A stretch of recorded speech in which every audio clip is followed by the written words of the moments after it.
Hey folks, Randy Newberg here with another episode of Leupold's Hunt Talk Radio. Today I am from still somewhat frosty and snowy Bozeman, Montana.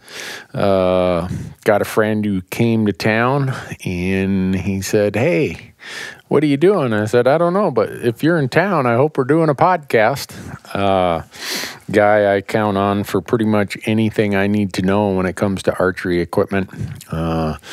Tony Peterson he's been, I don't know how long he's been writing archery equipment articles for Bowhunter magazine, but a long time.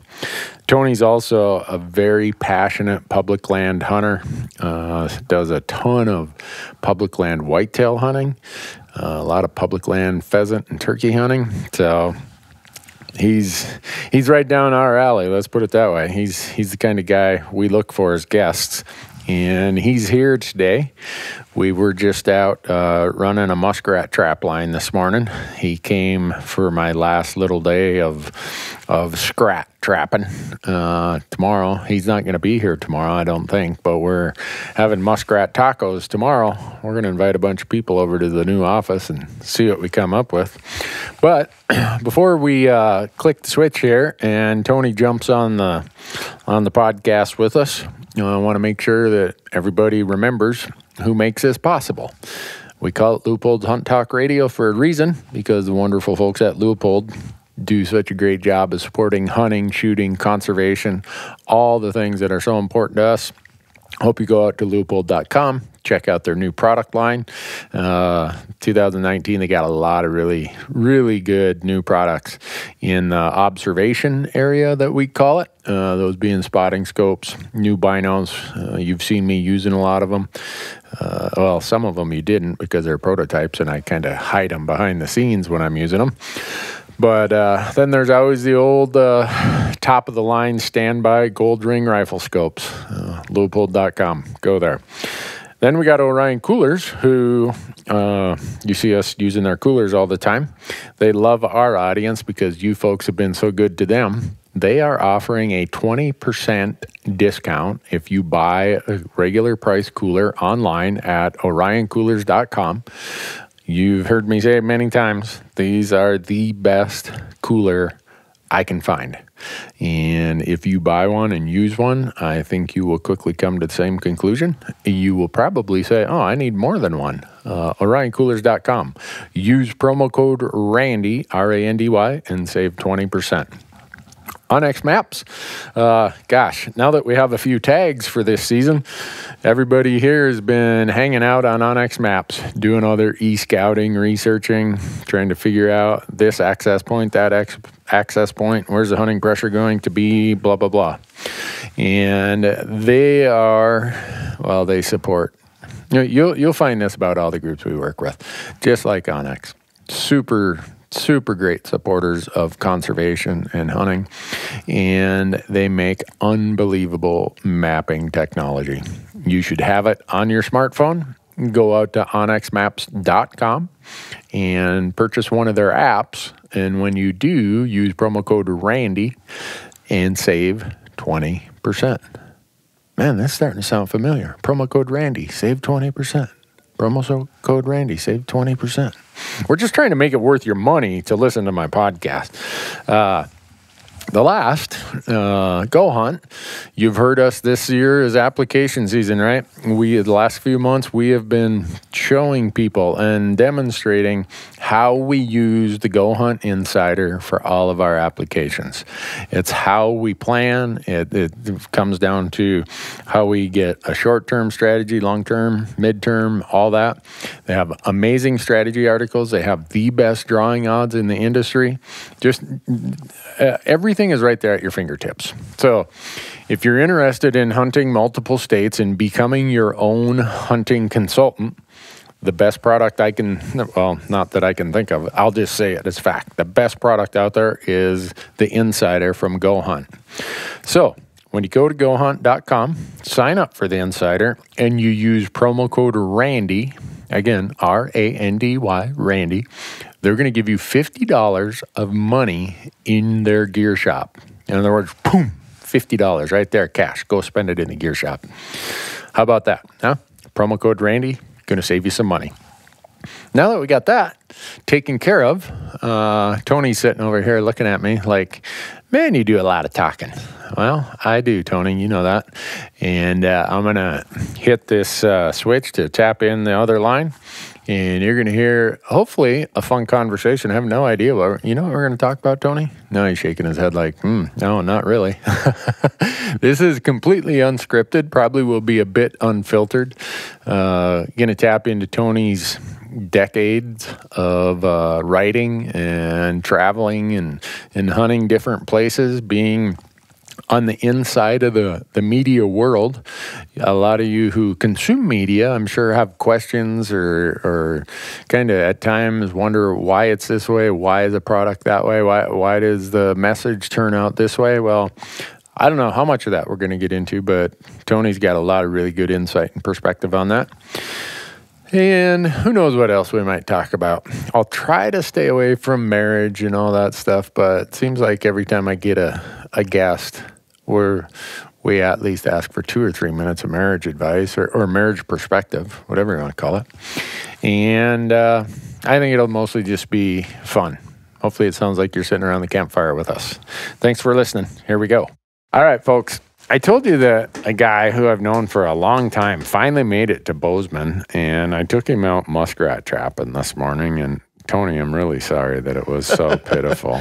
You know what? You know what the good thing about taking a guy who's never trapped muskrats before? Yeah. Is it looked like an awesome day to me. Really? Yes. Okay. Well, good, because we were doing this for my YouTube channel, and Tony, I knew he was coming out this week. I said, well, great. You can come out on the last day of the muskrat line. Well, we only set out 28 traps, which isn't a lot. And the first day we caught 16. The next day we caught 8. Today we caught 4. I guess tomorrow we would have caught 2. Yep. And the next day I maybe would have caught 1. Yep. And just keep chopping it in half every time. And then it would have been over. But you've hunted and fished enough, Tony. You know that it's always the should have been here yesterday. Yeah, for sure. I mean, when you have a good day, then a pretty good day, like you can see where the trend's going. Yeah. Yeah, no, it never stays that way forever. Nope. Good times never last forever. Nope. So anyhow, Tony came out. A little background about Tony. I'm going to let him talk about himself, because if he sounds like he's got a thick Minnesota accent, he's trying his best to hide it, but he's not doing a very good job. So Tony Peterson is, how many podcasts you got going now? I got a couple of them. Me too. So 2's my max. I don't know about you, but 2 is my max. No, I think the audience probably wishes I'd go down to 0. But so you have the one about your sporting dogs. Yep, sporting dog talk. And that's all, dog training, working dogs, conservation with dogs. It's any dog with a job. So we talk a lot of hunting, obviously. Yeah. We end up there a lot, but we've done episodes on, canines trained to help endangered species, sea turtles and cool stuff. And so, I wanted to do that because I like to talk about dogs, and for the articles, for a lot of the articles I write, I'm interviewing trainers all over the country and breeders and breed specialists, and you just come across so many cool stories that are all centered around working dogs. Yeah. And I'm like, that's what I want to talk about. Okay. And it's a blast. So where can people find Sporting Dog Talk? Our website, sportingdogtalk.com. We're all over social media, all the places you can find a podcast. Yeah. Stitcher, everywhere. iTunes, the whole thing. All right. Yep. And then your new one is Hunt for Real? Yeah. Is that, did I get that right? Yeah. So it's called Hunt for Real, the Hunt for Real podcast. And I've been kicking around the idea for this sort of brand probably since before I even met you. And I bought it a long time ago. One of my buddies was like... When you say you bought it, what do you mean? I bought the website and all that stuff, and was just going to have that kind of be my brand, because I was just sort of wore out on the industry and the way it was going already, And I'm like, I wanted to do the public land do-it-yourself thing. Mm-hmm. And so I bought it a long time ago, and I was working on developing it a little bit. And one of my buddies was like, you're not there yet. Like, maybe you don't want to just kind of come out and like throw a pair of middle fingers in the air to the industry. And he was right. I didn't have, that was Tim Kent, by the way. He's a wise buddy of mine. And he was right. I wasn't there yet. I wouldn't have known what to do with it. Yeah. And now it's just that, the time is right. Yeah. So are you doing the 2 middle finger thing, or is it a little more more subtle approach? It's like you ever like flip your buddy off under the table, like when he walks by, like just so he'll see it. That's what it is. Okay. But no, it's just I'm wired like you, man. I don't like. I'm not. I just the typical path when you get into the industry is just not my jam, and I didn't want to do it. And you feel a lot of pressure, especially when you first get in, to go that route. Yeah. And that was just never my thing. And now I'm to the point where I just want to do different stuff. Yeah. Because when did you start writing and editing and photography and everything else? Technically, the first time I got paid to write, I was writing some fishing articles when I was 23, so that was 2003. Okay. But I didn't get into the bow hunting industry until 2006. That's when I ended up at Peterson's bow hunting. Okay. And I've been in there ever since in some capacity or another. But that's, in the archery industry, it's just you could go, even a low-level guy like me could go on 10 media hunts a fall and kill all kinds of stuff. You know what I mean? You get offered. Oh, wow. I mean, it's incredible. You get offered stuff all the time. And it's just, I saw so much of my competition going that route. And, you go talk to the general hunting public, you do a seminar or something, they're like, I don't want to see that. Right. And I was paying attention to what I wanted to watch and read. Yeah. I'm like, this isn't it. Yeah. And so it was, even when I was at Peterson's bow hunting, I was like, kind of veering down into the ditch a little bit. And when I got laid off there, when our company got bought out and the industry was, the housing market was crashing, the whole thing. 2008, everything was. Yeah. That was just my time. And I said, well, this is sink or swim, Yeah. And that's when I went freelance, and I said, I'm going to go hard after the public land whitetail market. Yeah. And it was hard. I mean, it was different then because I didn't have kids, so I could devote serious time to it. But it was, there were some starvation years in there, I'm not going to lie. So you mean you don't get paid $500,000 a year to go and hunt? No, I do not. No, I don't actually get paid to hunt. Really? Yeah, we get paid to produce content. That's right. Yep. So when you started with something that brought a thought to my head is you said that you saw things go in a certain direction. That you weren't, it really wasn't you, that you ended up having to be in some things that just wasn't your style. Mm-hmm. I've always been spoiled from that, or isolated from that reality, because these platforms are not what makes my livelihood. I'm one of those blessed people who, right here in this office we're sitting in, I spent 20 some years grinding out tax returns. Mm-hmm. And this was what made my living, and it made a good living. And now I'm not dependent upon my platforms to pay my bills. So if I don't want to do it, I am not. If it's anything outside the Randy Newberg has a smile on his face, I'm just not doing it. Yep. And all my partners who I work with, all my sponsors, they understand that. They're like, you know what? Newberg is doing what he wants to do and what he thinks is best, and we're not going to change him. So, and I think that's part of why I've had relationships in this industry with my sponsors for over a decade now. Yep.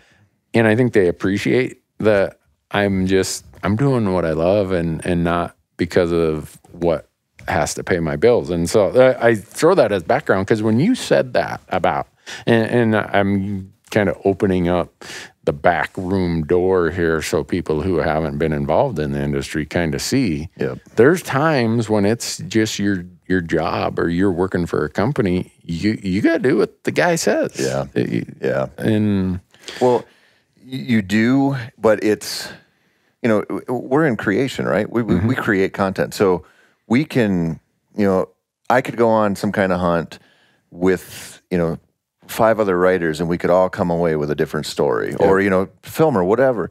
But what you find is where your allegiance lies gets pushed toward the advertisers sometimes, or the revenue first, and it's just at odds with when you talk to your audience. Right. And so you balance that, I mean, it's just, it's difficult, but when you're out there and you go, man, we could create awesome content that the audience wants, but we're not doing it. Like then you see that, okay, we're listening too much to, you know, advertiser A, B, or C or whatever, and all they want is this. And, you know, it's such a nuanced thing, but you end up like just having to own your own little part, right? Like you've done, just go, okay, I don't want that pressure. Yep. So I'm not working with them, or I'm not working with this thing, or I'm not doing this project or whatever. You get to a point where you're like, I have to do as much as I can for my own integrity. And that was one of the reasons why I went the public land route.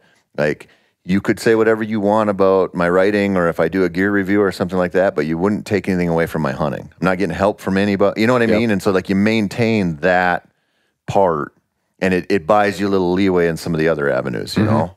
No, someone who I really respect in this industry one time pulled me aside and said, "You have no idea how lucky you are." I'm like, "Yeah, I know I'm lucky. What made you say that?" Well, you don't give a flying flip about what anyone thinks or says. You just and he was referring to how he had to take on a project that paid really well, but wasn't maybe what he was all about. And I'd never thought about that, the blessing that came with that for me, until he said that to me. And that guy is like super successful in this industry. Yep. And so I feel really blessed. So when I see guys like you, and I don't know how many times we've had this discussion, Tony, about content being who you are rather than what pays the bills or what someone else wants you to do, I think if it's content that is really your sweet spot that you love, whether, like, I know you love smallmouth bass fishing, I know you love hunting late season pheasants and that kind of stuff. I don't care who the audience is. When they see that that's who you are and that's what you're about, they're going to watch or listen. Yep. Whereas if it was like, hey, Tony, you know, you got to go do this piece on whatever, there's just a difference there. And the audience is smart. The audience is perceptive, and they see right through that stuff. Yep. There's an intangible that you mentioned about content creation, where if you can do stuff that's not in your wheelhouse, as long as you're super interested in it and you admit, like, this is new to me. Like when I do, you know, Western hunting, I mean, people contact me all the time about planning elk trips or mule deer, whatever, and I'm like, man, I'm not your guy. Like, I spend, you know, 6 to 10 days a year in the mountains. Like, you know, there are people who knock that out in 2 weeks just messing around, you know, like, you know, but if you're honest about that kind of stuff, people will be like, okay, I'm with you on that. And then, like you said, if you have the passion stuff where you're like, this is why I get up in the morning, they'll come along with you. Yeah. And if you go the other way with it, like, that's one of the hardest things when people come in and anybody offers you money to do something. It's like, if it's not your thing, it's going to be disingenuous, and the audience is going to see through it. Yeah, and it's just paper thin, you know. Mm-hmm. No, I think that's part of where a lot of media platforms, and when I say this, it makes it sound like I've got it all figured out, and I don't. As you've seen here in our little shop, Tony, we're just like a daily experiment. We just, hey, that sounds like fun. Should we do it? Oh, yeah. Oh, that didn't work. So I don't have it all figured out, but I agree with you that the audience really gets that. Like, I remember when I started On Your Own Adventures TV show, this group came to me and they said, but you got to do a vignette in your content. I'm like, a what? A vignette. You got to do like a 30-second. It's content, but it's more of a commercial. Yep. I'm like, no, I don't want to do that. No, you have to. That's how it's done. And so I did it. And now I go back and I look at that episode and I want to blow up the TV or the computer, whatever I'm watching it on. Yep. It's like, that was so much against what I got into this industry to do. Yep. But it was a live and learn process. And I'm glad I did a few of those things that out of ignorance and naivete.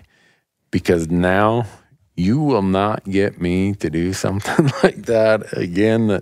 If it gives me that feeling, what's it doing to my audience? My audience has got to be like, Newberg, come on, man. We know you got to pay the bills, but get over it, man. Well, and I think what you found, and what a lot of traditional TV people, outdoor television people don't think exists, is there are advertisers out there who don't want that. There are companies who just want to be a part of the experience and the lifestyle and the soft sell approach. We're like, we want you to use our stuff because we believe in it. You believe in it. We get to see it happen in the grand scheme. And, you know, there are advertisers out there that are like, give me that commercial or give me that logo shot over and over again. But you can find those companies that are like, let's just go along for the ride and work together.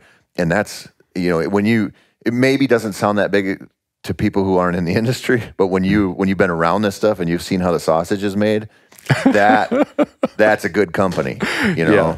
No, I'm blessed to have so many of those. And for me, and I know this is kind of us talking shop a lot here. Maybe the audience isn't that interested in it. But for me, I've been so lucky that, you know, you see me wearing Kenetrek. When Jim started Kenetrek, I bought boots from him, I think 3 years before I ever started any platforms. And I used his boots for years before I approached him about, hey, Jim, you want to do something a little more formal? Oh, yeah. And I get approached every year by either boot companies or their ad agencies of, oh, well, we got a way better deal for you. We can write big checks. You know how big we are. I'm like, yeah, I know, but your boots, I'd make it about 2 days and my feet would be killing me. And so I've had the benefit. So much of where we are at with our platforms is a whole lot of just really good luck. Yeah. The fact that every rifle I have going back to, I can't remember when I started in 2008, I would say for 20 years prior, all my rifles had gold ring scopes on them from Leupold. So it's, why wouldn't I use Leupold? You know, when I started this thing, I just said, I'm using what works. And so it's so much good luck and so much good fortune to be where I am. And I think that's why here I am, starting our 12th season of producing content. Why I still get up every morning and I have a smile and I'm excited to go and do what we do. It's an incredible example of what can happen in this country. Yeah. I mean, I think it's amazing what you can do. And it's a new world navigating this new world of content and the avenues that you can reach people. But to be able to, you can go to bnhphoto.com and buy the stuff to start a podcast, and you can have a business in your house tomorrow. I mean, it's incredible. Right. It's incredible. So before we move on, I have to tell you a story about your TV show. So I don't, my hunting television viewership is pretty limited. Okay. You know, I don't have the Outdoor Channel, Sportsman Channel, and that stuff. Yeah. My daughter Josephine, one of my twin daughters, she accidentally renewed Amazon Prime for us. My wife had her credit card punched in and it was going to run out. And so JoJo was messing around and she bought us Amazon Prime. And I didn't know there was a bunch of hunting content on there until I was talking to you one day and your show was on there. Yeah. And so a lot of times after the girls and my wife go to bed, I'll stay up and, because I'm self-employed, I do a lot of my own investing. So that's kind of like my time to research stocks and look for real estate and just random, it's not work, but it's like I needed everybody else away. And so one night I had your show on and JoJo, she couldn't sleep. So she came out. And she loves, Alaska shows and just the beautiful, seeing the mountains. You know, I mean, they live in central Minnesota. They've never seen the mountains. And so she had come out there a couple different times to watch with me. And I'm like, okay, we can watch one episode, then you got to go to bed, because it's pretty late already. And so after like 3 days of this, JoJo was sitting next to me and I'd always be like, that's my buddy Randy, he's the one here, like that's how pathetic my life is. Like I'm name dropping to my 7-year-old. But anyway, so after like the third day, JoJo's sitting there next to me on the couch, and I don't remember what show it was, but she was like, she just looks at me and she goes, Daddy, how come your buddy never shoots anything? And as soon as she said that, I was like, I can't wait to tell Randy that. Oh gosh. Well, So- I don't know what to say, JoJo. She's a critic. I'm like I tell everyone, I'm so far below average, Tony. If people knew how below average I am at everything in life, our platforms, no one would watch or listen to anything we produce. So, oh, that's funny. Yeah, it was that little girl will, if she decides to hunt, she will tear it up out there. Really? She's just nature and details and just paying attention. And, we'll be driving along and she'll be like, Dad, there's a turkey strutting back there. Or like her twin sister is oblivious. She's like, she's going through the world like the Joker. Like she wants to watch the world burn, not paying attention to anything. And JoJo is like, you walk through the woods and she's like seeing flowers and asking you questions. And if she, I think she will, because they both love to fish. We've talked about that. But I think if she hunts, she's going to be, she will be legit. Yeah. Huh. Well, I always say that since my son, got independent, moves off, goes to college, everything, you only get to hunt with him 1 week a year. I always tell my wife, I think I'm going to rent a teenager for hunting season because they're so fun to have around in hunting season, but so far I haven't done that. So switching gears, how does a person with the print background like you have decide you're going to do podcasts instead? Because I love podcasts. Okay. You listen to a lot of them? I listen to a lot of them. Okay. I run a lot, go to the gym a lot, and I just, it used to be music, right? Mm-hmm. And I still, like lifting, I still like to listen to music. But if I'm running, it was actually because I started running a lot and I'd get bored. Like music wouldn't, I love music, but it wouldn't take me out of the run, like the misery. Mm-hmm. And I started listening to podcasts a lot. And I had been, listening to them some, but I found myself so engrossed in good conversation that I wouldn't be paying attention to anything else. And I could just, it was like, now I want to run just to listen, because a lot of podcasts, a couple hours maybe, and I'm not going to go run for 3 hours. And so it just became more a part of my life. Then you go drive from Minnesota to Colorado for elk and you got 16 hours by yourself. Yeah. And I just love them, and I'm in an advantageous position because I have a lot of contacts. I've done a lot of interview-based stuff, and so I just like it. It's a neat format when we're stuck in this world where everything we see lasts for 3 seconds and it's gone. Right. And now you think you can get people to check in for an hour or 2 hours and pay attention to you? That's incredible. Right. Yeah. When we started this Hunt Talk Radio podcast in 2015. The conventional wisdom was 60 minutes, just shut it down. I mean, even if we were in the middle of like classic gold, like this was going to be something Doobie Brothers, Old Black Water or something. It's like, no, shut her down. And it's like, oh man. Well, we started using our other platforms to ask the audience, would you want shorter, longer? Longer. Everyone's longer. Yeah. Okay, so we went to like an hour and 20 minutes. Longer. Okay, so we went to about an hour and a half. Longer. So now, other than our bonus podcast, most of our podcasts are pushing 2 hours. Like I did a marital advice podcast with 3 wives right in this office last week. 2 hours and 40 minutes. I'm like, man, you ladies got a lot of good stuff here to talk about. That's so awesome. I think the other thing for me about podcasts is there's still no defined sideboards that you have to follow. Like TV, the network tells you this is, you need a commercial break here. You got to have a break here, and it's only be this long, and you got to leave the back end open. We get that for 30 seconds, and so everything ends up seeming almost the same, even if it's different content inside the wrapper. And I'm not from the print world, but I get a ton of magazines as a result of every organization I belong to. And anymore, they all kind of look the same. There's a whole lot of advertising in them, and it's hard to find a nugget in there. So the podcast world is not that way. Yeah. Well, there's freedom. You know what I mean? When you were talking earlier about your business and just how you've been able to do what you do, you can be so nimble today. And like you said, you can try stuff out. It doesn't work, you try something else out. Right. I mean, it's not... the barrier to entry on some of this stuff is so low that you can do whatever you want. And if it doesn't shake out, just whatever.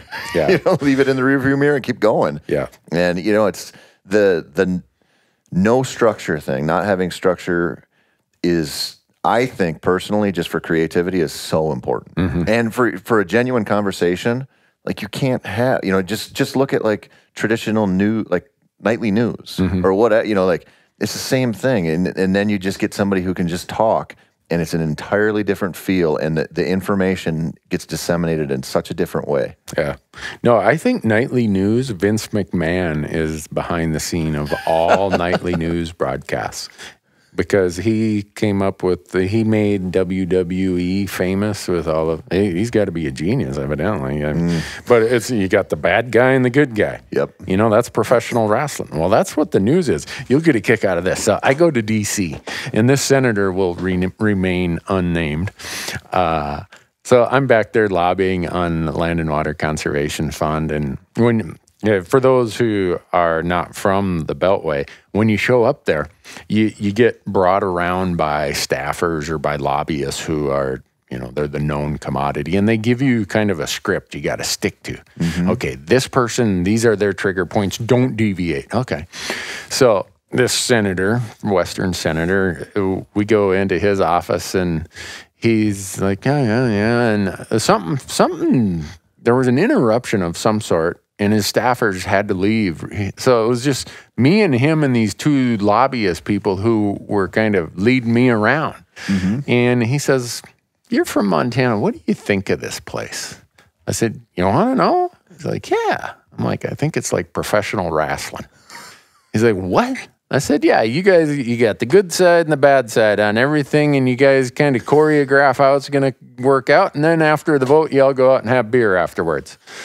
He looked at me like I'd lost my mind. And the two lobbyist guys who were in charge of me that day, they're like, "Well, Senator, thank you. We'll be on our way." They took me out in the hallway. They're like, "What in the hell was that?" I said, What do you mean? Wait, that wasn't on the script. I said, "Well, the guy asked what I thought about it." I said, "I think Congress is like professional wrestling." I don't think you're wrong. Yeah. And so I guess for me, that was a bit of an eye-opener, because they really cinched me down. I have the rest of my 2 days there. They're like, "No, don't be none of this professional wrestling crap." So, and when your grandmother loved professional wrestling like mine did, a lot of life's analogies. You see the world through that biased lens of. But so, I know how. See, there we go, Tony. That's why I love podcasts. Is I can go on any tangent. And it's like, how the hell do we get here? Yep. How do we get back to what were we talking about? You drive it right through the ditch into the neighbor's cornfield and just keep going. Yeah. So where did your whole public land whitetail? There's got to be some seed where that was planted at some point in your life. Where'd that come from? So when we started hunting at 12 when I was growing up in Minnesota, bow hunting.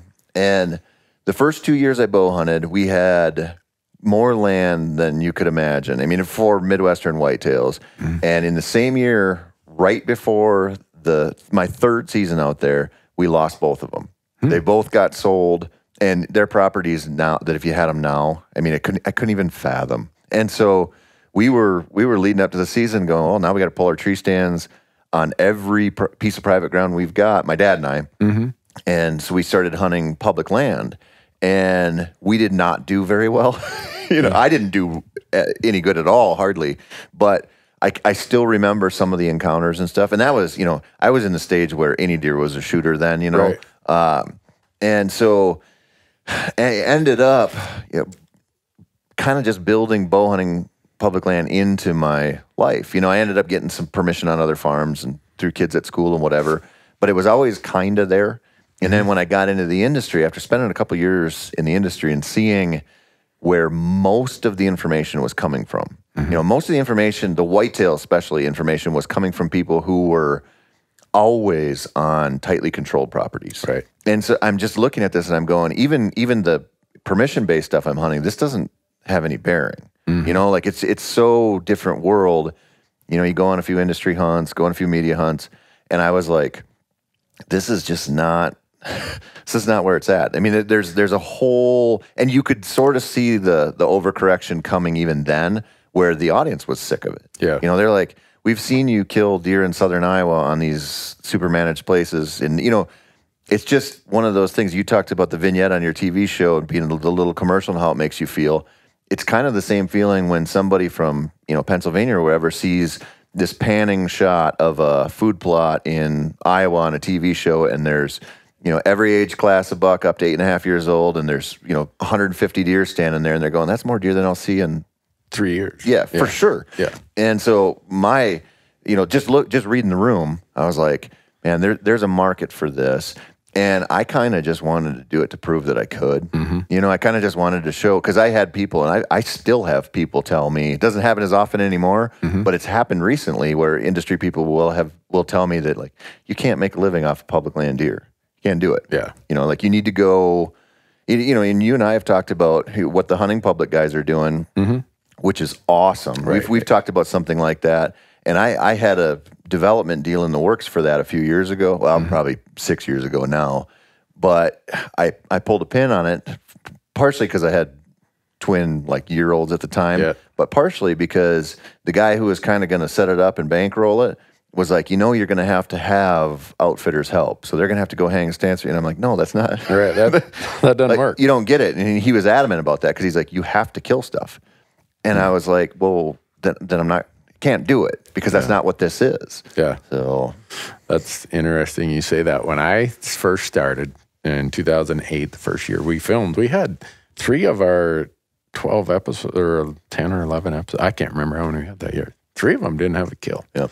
And at that time, you would send them to the network. Their quality control would look at it, and they'd say, I got to change this, change that. And they're like, you didn't kill anything on this hunt. I'm like, well, yeah, that's what happened. They're like, you can't air that. I'm like, oh, what do you mean I can't air it? Well, nobody does that. I'm like, look, I write you guys a check, and my contract says I got to submit X number of episodes, and you have no editorial say other than quality control. Is there anything wrong with the quality of this? Yeah. Well, no, quality is great, but we're here warning you. You know, you do not want to put no kill episodes out there. I'm like, I don't care. I'm doing it. And so we did. And so many guys who'd been in the industry for a long time, when they saw me, they're like, how'd that go? One of my highest rated, of all the episodes in my first year, it was one of my highest rated ones. And every year, like JoJo says, does he ever kill anything?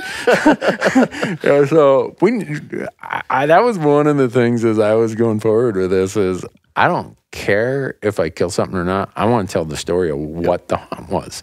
And I want to show something that's reflective of, like you were pushing back on them. I don't want someone out there doing my work for me, doing all this and that. I want to show up.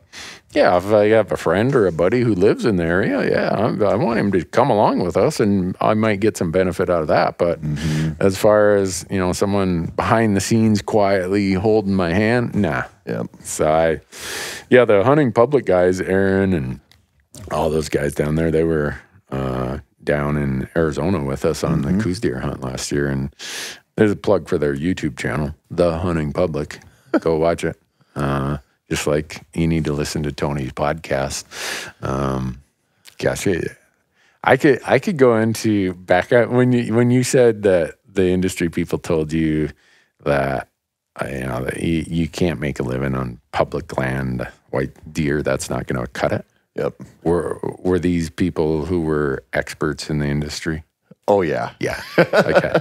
The same kind of handful of experts in the industry, and I kind of told you this story this morning when we were running the muskrat line, and I got laughed out of the SHOT Show for 2 years in a row, went and sold all my camera gear because everyone would pat you on the back in this kind of patronizing way. Good luck with that, son. You know, public land, self-guided, no one's... We're experts. No one's watching that. Yep. Well, now when I go to SHOT Show, those guys aren't even at the SHOT Show. They've long since drifted away. They're experts in some other industry now. I don't know. Golf. Yeah, whatever it might be, log splitting or I don't know. So I laugh about it now. At the time, I kind of believed it. I'm like, oh, okay, that's why I quit. And fortunately, my buddy Mark Pierce talked me into not giving up. And, Well, I think when you're talking about that and you're talking about the no-kill shows and things like that, what it does is it speaks to what we actually preach, right? Like if you boil down and say a hunting show has to have a kill, then what's it about? Just going and getting the kill. Exactly. Then you're going to hunt to get a kill. You're going to go sit in Texas or wherever and sit over a corn pile. And what we preach is we do this for the experience. You know, if we did this, you know, if you and I did what we do just to kill stuff, we would be idiots. Yeah. Because most of the time we don't kill anything. No. And so when you talk about that, it's like we're out here telling all the non-hunters that we do this for the experience, and yet what we're giving them as like our example generally was not that. It was all about the kill. Right. And so I think it was just, you know, that you see these industries and you see these companies get into this cultural mindset, or they get ensconced in a way of thinking. And no, I'd say that's how many times have we heard it. In fact, a good friend of mine, when I told him I was going to start producing TV content, he said, "Randy, you know my thoughts about outdoor TV." I'm like, "Yeah, I've heard some of them. What's your latest idea on it?" He said, "Well, we didn't have to invent anti-hunters because along came outdoor TV." And I'm like, oh, man. But he was right, because exactly what you said, Tony. We are saying one thing about why we do it. Our why that we profess is A, but our imagery that we show and put out there is X. Yep. And the world sees through that. Yep. It's just BS. Yep. And so the other thing I love about all the new digital platforms is it is so democratic. When you're talking about low barriers to entry, whether it's podcasts or whatever, the same on YouTube. If you want to work your butt off and you're a good producer and you produce good stories with good content, you're going to succeed if you work at it. Yep. There's no longer the filter of a network saying, oh yeah, you got to produce at this way, you got to buy a bunch of airtime, you got to buy at least 6 commercial units or 10 commercial, blah, blah, blah. Yep. All those barriers are gone. Now it's the audience voting what they want to see, and it shows up in the number of views and the number of comments. Yep. And if you're producing crap that they don't like, guess what? Yep. You're not going to make it out there. So same with podcasts. If you aren't telling compelling stories, no one's going to listen. Yep. And the numbers are right there in black and white. There's no more kingmaker. In the magazine world, back in the day, I felt like there were kind of kingmakers, but I still read magazines because it's what was there at the time. And then TV really became the kingmaker. They would pick and choose who's going to be the face of hunting. Yep. That's going away. Yep. Thank God. Thank God. It can't happen fast enough for me. Are you going to have anyone who wants to work with you after they listen to this podcast? I'm just hoping you do. I'll be washing the windows here in Bozeman and sweeping the floors. No, you've always been one of those sounding boards for me that I could pick up the phone or shoot an email and say, hey, what do you think? And you're pretty honest. Yeah, I'll just say you're honest. I don't think you have a real worry about where the chips fall. Would that be safe to say? That's safe to say. I'm just, I like to be candid. I like to be, I told a story on a podcast recently about how I bidded on a treadmill in front of a whole crowd of people recently, and it scarred me for life. You what on a treadmill? I went to get on a treadmill at the gym after I had finished my run. I went to clean it off, wipe off the sweat, and I got on the wrong one. The lady next to me had gotten off hers, and I just wasn't paying attention, and I went to step on what I thought was mine that was stopped, but I was one over. And so I was not graceful. I did not stick the dismount, and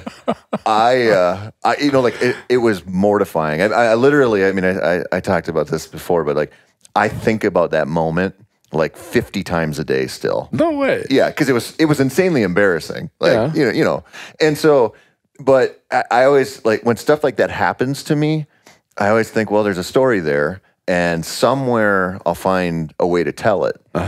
And, you want to talk about, I probably sound too jaded. I probably shouldn't sound as jaded as I do, but I'll never forget. I went on this I filmed a show one time, long time ago, in California to spot and stock pigs. Yeah. And I shot one time each day and screwed up every shot. So 3 days in a row, good, easy shots that I could make. I biffed them. Yeah. Shot high, shot low, shot one pig right in the shoulder. Just went over. And I'll never forget the cameraman asked me, he said, what do you want to do with those? I said, what do you mean? And he said, well, you want to run them? And I was like, well, did we film them? Like, did you not get it? Like, I didn't know what he was asking me. Yeah. And he said, well, some of the guys don't run misses. And I was like, yeah, we're bow hunters. Yeah. Like, come on. And I think that's so, I don't know, to pretend that doesn't happen out there when you're bow hunting is bananas to me. One of the beauties for us is at times I'll hire contract camera guys. And then you hear the stories. Yeah, you hear the stories, and they're like, "You're really going to show that?" I'm like, "Yeah, I completely. It was an air ball. You know, and back to me being so below average. I prove that on a regular basis. I mean, the biggest elk I've ever shot at in my life, I missed in Arizona.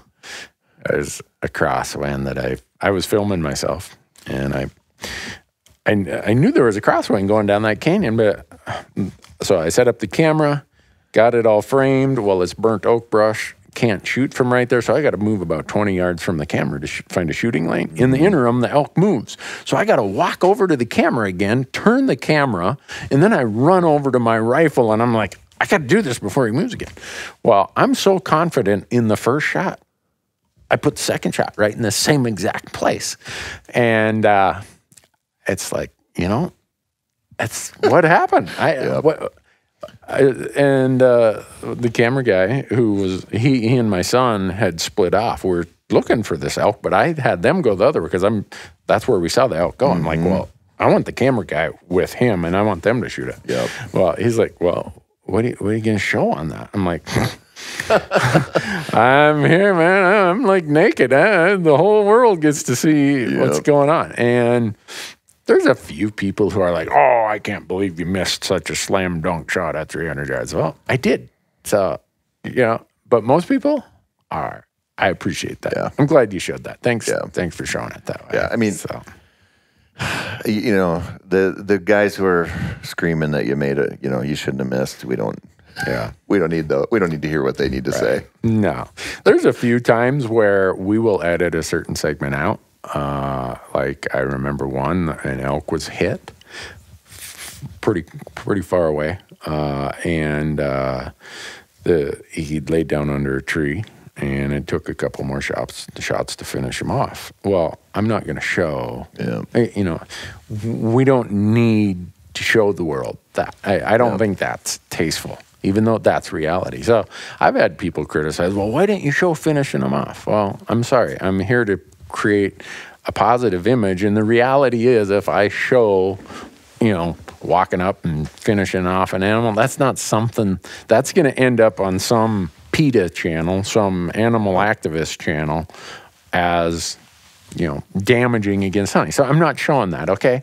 So don't tell me I'm not authentic. I'm mature enough I can balance between what's authentic and real and what the audience needs to hear versus what's damaging to hunting. 100%. I mean, we have to police ourselves, and that's, you know, that's what occurred to me when you were talking about the YouTube situation where you're so free to put up whatever you want. If you're, you know, you don't have the limitations that the network puts on you. You don't have the structure.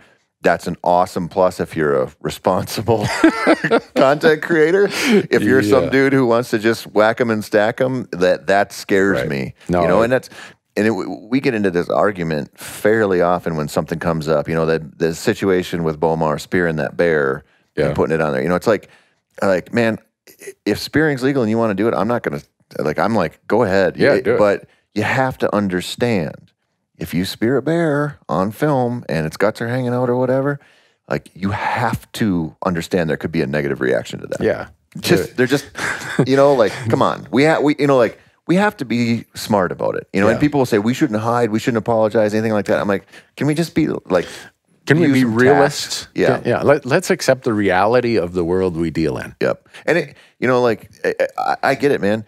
When sometimes it goes ugly, you know, like it just does. And it's the same reason, like, I've taken my daughters to hunt with me for just about everything, everything domestically around our neighborhood, but I've never been in a position where I was going to shoot a deer around them yet, because I'm like, if I spine a deer and they see that, I just don't want that to be their formative memory for deer hunting. Yep. Turkey's different. You break down a turkey, they don't care. Like you shoot a duck out of the sky, they're like, that's amazing. They watch the dog, but there's something about a close deer, and if it happens, and once in a while it does, they're not ready yet. I just don't want them to experience that yet. No, I'm with you on that. I still, I've told people I've created a mess here, and I got to deal with it. And I've lost an animal before, and it just tore me up. I didn't show the goriness of everything, but I wasn't going to deny to the audience that, back to your point of, oh, are you sure you want to show that? We don't show misses. No, I screwed it up. Yep. Let's talk about how you deal with this. How do you accept it? How do you learn from it? How do you move forward? But yet, those are hard ones to try bring to the audience in a way that's not going to be used as ammunition against hunting. So I'd say we put way more work into our episodes where something goes south the few times that happens. It's easy to tell a story where everything is, rainbows and butterflies. That's and what's so frustrating about some parts of society right now is you could be an amazing advocate for conservation and wildlife for 20 years, and you screw up one time, and they will judge you on that one moment. That one time where you slipped up somehow, and that sucks. I mean, there's so, like we talked about this morning, like all these situations are so nuanced. There's so much to them, and it's easy to boil people down into simple little categories or whatever, but that's not how this stuff works. No. And it's really not how it works when you're going out into the wild and you're trying to kill something. Right. You're trying to take a living species and convert it to food. That requires something's going to die. And that is not always as clean and pretty as you'd want it to be. Everyone I know goes out there with the best of intentions. And sometimes it just doesn't work out that way. So where'd the dog passion come from? You had dogs all your life? No. I wasn't allowed to have dogs when I was in my parents' house. And then, went off to college, and it's just not smart to get a dog when you're just barely clinging to adulthood as it is. And so as soon as I got out, as soon as my wife, or she was my fiance at that time, like the very first thing I want to do when we get married is go buy a dog. And so we went and bought a golden retriever. I always wanted them. Growing up, one of my uncles, Billy, always had black labs, and he was a bird hunting fool. And it was, if I got to go along and pheasant hunt with him and my dad, it was like dying and going to heaven, man. I mean, one of my best memories is shooting my first rooster with them when I was like 11, and just, I was just a dog lover at heart, and to see the relationship between the person and the dog when you're in the field it was just something I had to have. And my golden, she was just a farm dog we picked up. I didn't know anything about picking up good pedigree or any of that stuff, so we just went and bought this golden. And like a lot of goldens do, she got sick 6 years into it. And at that time, I had like a year and a half old twins, and so we had to put my golden down at 6 years old, and it was like March, and I'm like, if I get a puppy right now, I can hunt this fall with it. Otherwise you're waiting. Right. And my wife was like, don't get a puppy. You got these little babies at home, and I got a puppy. I do a lot of stuff with Tom Dockin, who's a phenomenal dog trainer. And Tom, he said, we're looking for female lab puppies for another client. He said, you want me to find you one? And he's like, the lab whisperer. The dude's legit. And so when he offers to research pedigrees for you and find you the dog for your life, it's like, all right. And she's incredible. So fun. She's 6 now. But just, having that bend toward the dogs, and then doing the writing for Gun Dog and Wildfowl, and just getting into it more. And, I know you found this in your life. Like I just watching you with the muskrat thing this morning, when you have to go produce content around big game, you got to find these other things. Right. Even if you build them into your life and they're into your professional work life. Like, so for me, you mentioned the smallmouth thing. I do a little bit of writing about fishing and filming and stuff like that, but it's like just my spring, summer escape. Taking my little girls to go catch smallmouth or whatever. I like that. And then bird hunting in between, I primarily only bow hunt big game. I'll gun hunt just a little bit, but having that escape now to just go follow my dog around and hunt I don't care what it is. It's like, it's pure happiness. Well, it's interesting you say that. My son, some people say, he doesn't get that worked up about big game hunting. And he enjoys it. He loves spending time with me. He loves pushing my buttons on her out there. Like, I don't think I'll shoot that one, Dad. I'm like, son, come on. But I tell people, if you told Matthew he could shoot a 350-inch bull elk right out here in the parking lot of the building, or he'd have to climb the bridgers to get one shot at a mallard with his dog, he'd have his decoys in his pack, and he'd be heading up the crest of the bridgers. Not that there's any mallards up there. And I've often thought about, why is that? Well, when he was a kid, we got a lab, and he got to be involved in the training of it, and he just loved seeing that dog do what it could do. Yep. And I think that's why if you asked him today, you want to go duck hunting or you want to go elk hunting, it is not even a question. He'll say, are we going with a dog? Whose dog are we taking? Because our 2 labs have died.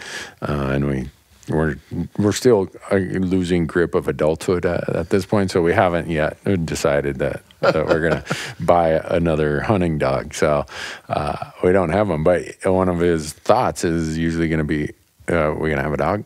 Yeah, and he just loves seeing the human-dog interaction, and I don't know if he'd confess to that, but I can see it I can see his excitement level and this twinkle in his eye when we're out there with a dog versus if we're just out big game hunting. There's something to it. I mean, it is so rewarding. I mean, you really, if you want a good one, I mean, if you want one that can, go from waterfowl to upland to sheds to being a good dog at home to listening to you, it's 2 years. I mean, you really got to train smart for 2 years, and it depends what age they're at versus how you're going to do that. But it's a commitment, and if you just kind of get over that hump, the next 7, 8, 9 years are they're golden, man. I mean, it just evolves. Like the more time you spend with them, the more that relationship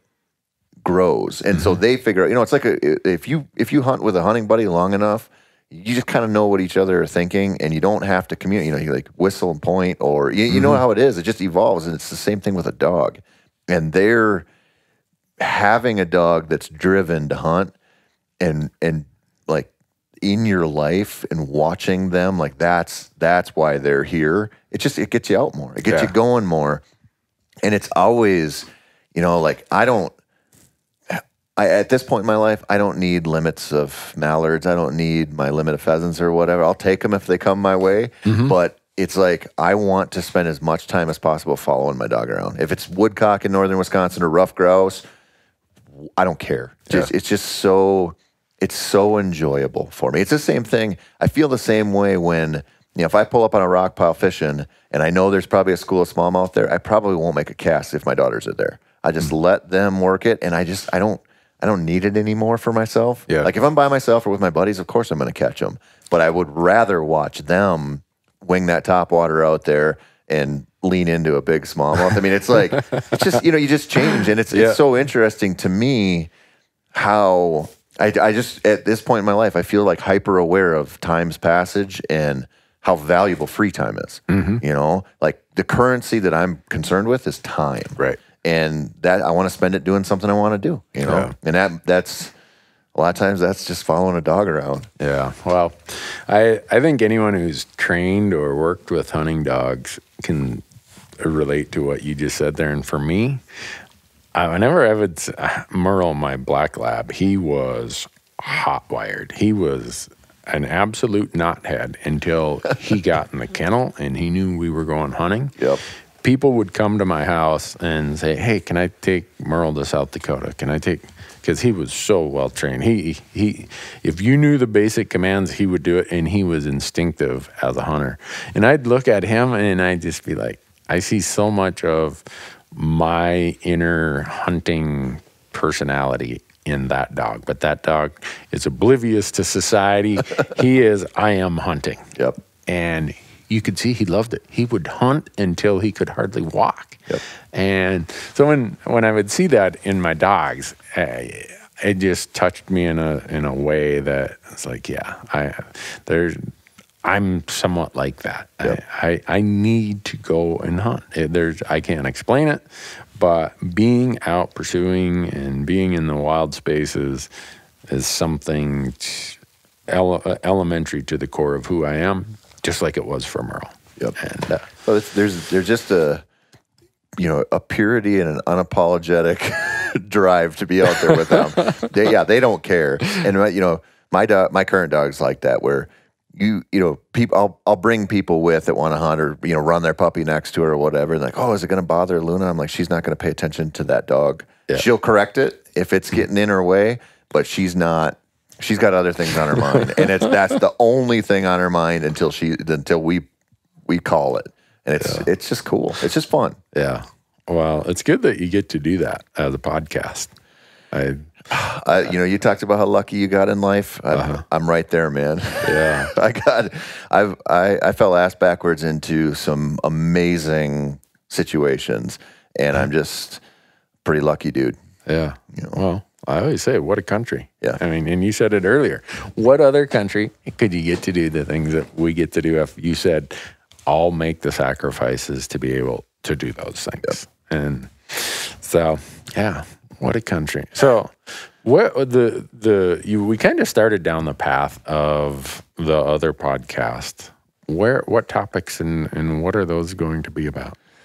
Well, because I own it, it's going to lean pretty heavily into the public land whitetail world, but I don't, I'm interested in it all. If it's do it yourself, I like talking about it. Yeah. And it's not like I'm not anti-food plot or any of that stuff, right, or anti-outfitter. I don't, No, me either. I'm not anti anything. Yeah. I'm pro a lot of things, but I'm not anti anything. Yeah, you want to hunt the way you want to. I don't care. I wanted to do this to talk about what gets me going and what I'm interested in. And so I'm, once again, like as somebody on the inside who provides information to people, but as somebody who also consumes information, like I know what I want to hear. In my life, I want to hear from the people who are out there doing the public land do-it-yourself thing. Like you mentioned, we mentioned the hunting public guys earlier, and those guys are so interesting to me because they're these young dudes who are, if you follow their stuff, they're just kind of goofballs, but you talk to them,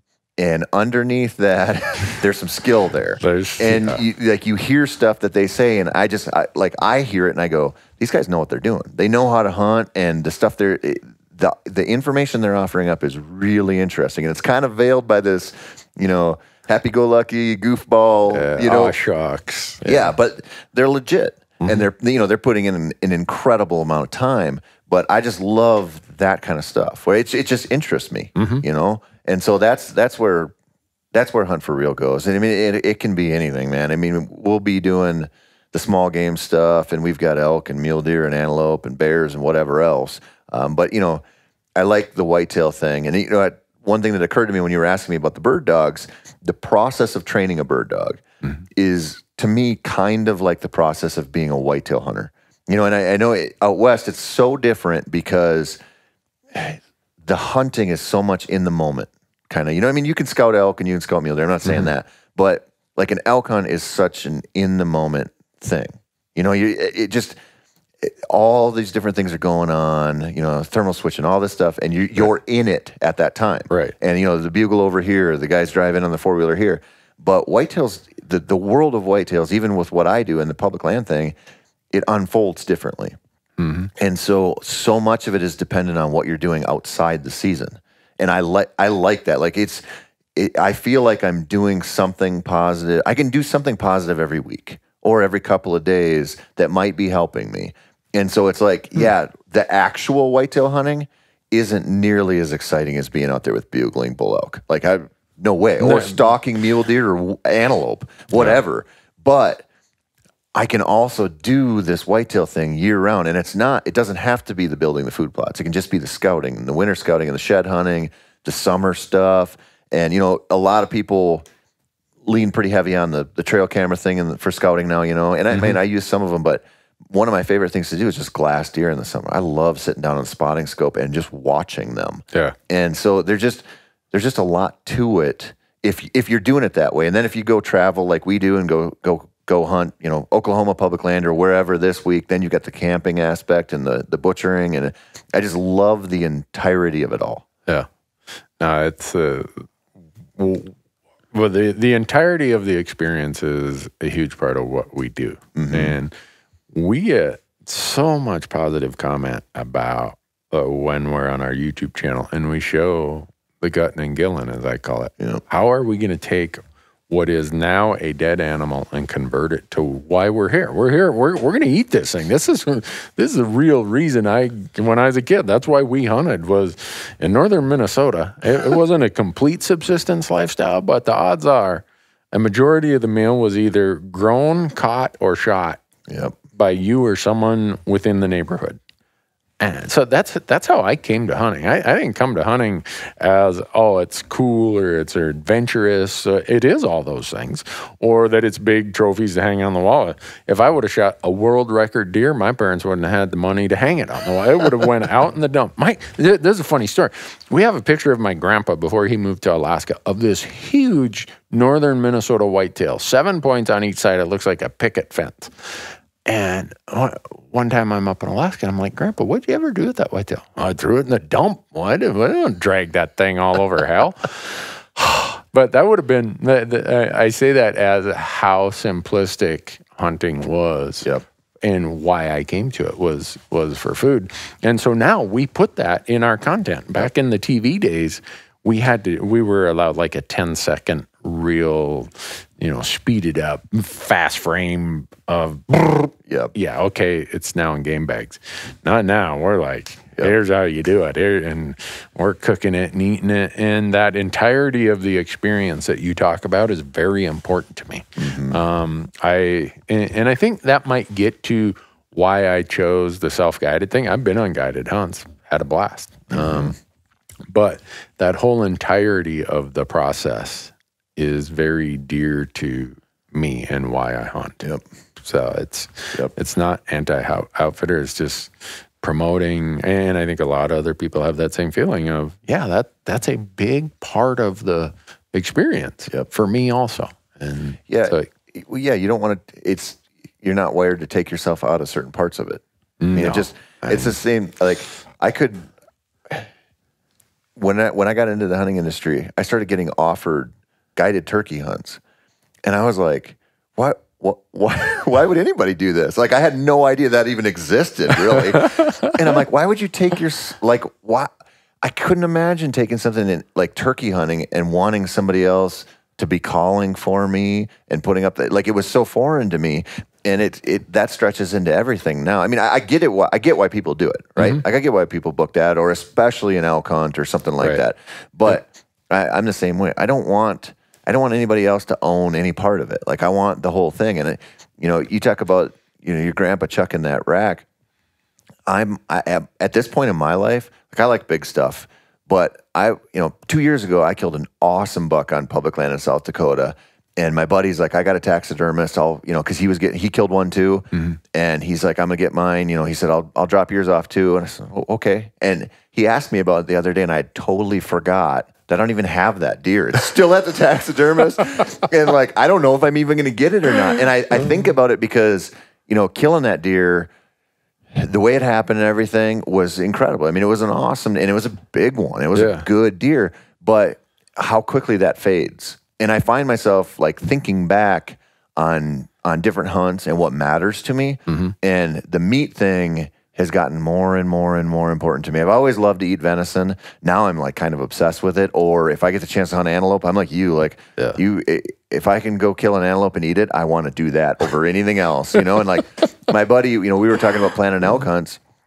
my buddy I'm hunting this year in Colorado, you know, he wants a bull, you know, and I'm like, he's like, what are you going to shoot? I'm like, I'm going to shoot legal elk. Yeah. Like, I don't, like, I'm going to shoot a delicious elk if it walks in front of me and I don't care. And he's like, you going to shoot a cow on the first day? I'm like, I've shot cows on opening day before, buddy. Like, I'll do it. And it's just, you find yourself valuing different things. Like, you know, the meat thing's huge.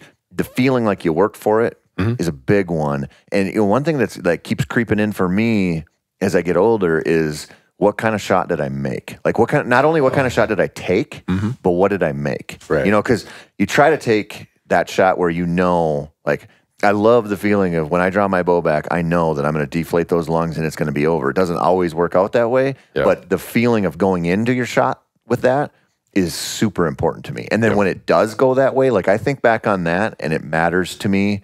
Like, if you'd asked me 10 years ago, I would have said, yeah, I want to make good shots. But I would have never thought that it would have become something where, like, my really good memories are tied heavily to that. Yeah. You know, and it's just changed. I can relate to it. I had an archery bison tag in Utah this year in the Henrys, and I passed a shot opening night on a really nice bull. There were two of them, but they were down slightly lower than us. And when they saw us, they turned and he kind of closed that gap right behind the front shoulder. It felt like it to me. And whether it's a rifle or a bow, and I'm more of a rifle guy, I have that, I've got this, or it's just, I don't have it. I mean, there's not like a slow transition to, yeah, I think I got this. It's either I've got this or I don't. And I didn't have the I got this feel. And everyone, there's people watching on ridges off to the side. But I had no idea this many people were watching. But these bison were way up on this big bald ridge, and they'd bedded, and we made a perfect stock. But I didn't shoot. And I had zero concern about that. I was like, And we bumped into a few people. Oh, we watched you make that stock last night. Man, we're sure you're going to shoot. I'm like, well, I didn't have that I got this feeling. The next day, at the exact same distance, absolute, to the yard, even a bigger bison of 4 standing there, because we're stalking them, they're moving, we're following, they're moving. He lets his 3 young buddies kind of go and clear the debris out in front while he stands up, and he's slightly above them. Offered me that perfect, I've got this shot. And yeah, but if I walked up there and they would have let me place the arrow, that's where I would have put it. And so I think, yeah, it was a remarkable hunt because it was a free range bison in a cool place. But that sequence of events of passing a shot and then getting the same exact shot and making it perfect, that puts a big smile on my face. Yeah, there's, you know, you learn, you know, I always say, like, if I get up in the morning, whether it's, you know, before sunrise to go fish smallies or to go hunt, I never regret it. Even, you know, when the alarm goes off, I'm like, oh, you know, especially if you've been in a tent for like 7 days, I'm like, I don't want to do this, you know, but I never regret it. But I have regretted taking shots.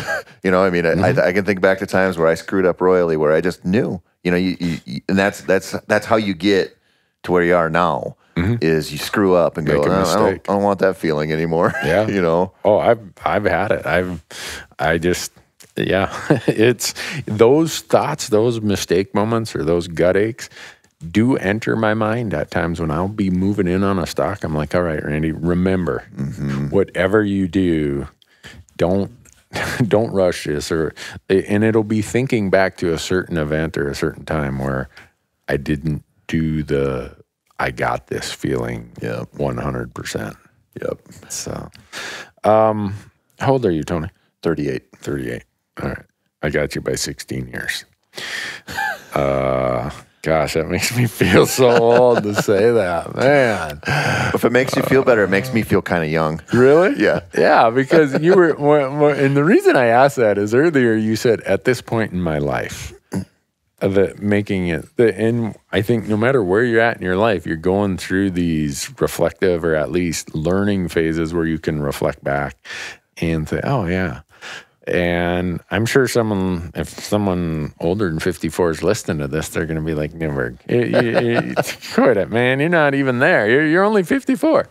But I went through my life always having this fear of, and it's actually on my website, all the things I write, it's my tagline of, you're going to hunt when you can because you're going to run out of health before you run out of money. And I've lived my life kind of having this fear and my wife would say the guy cares nothing about money, but he really cares about making sure he hunts every opportunity he gets. And I lucked out. I got to go on a Dall sheep hunt last year. I never thought I'd get to do that. My one dream hunt since I was a kid, and I still remember sitting in the library at our school reading an article about mountain caribou.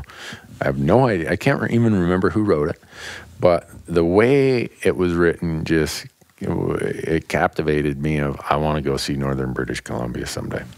And so I'm doing that this fall, and it's my dream hunt. It's what I've dreamed of my whole life. So it's taken me to this age before I've finally budgeted the time and the money to do it.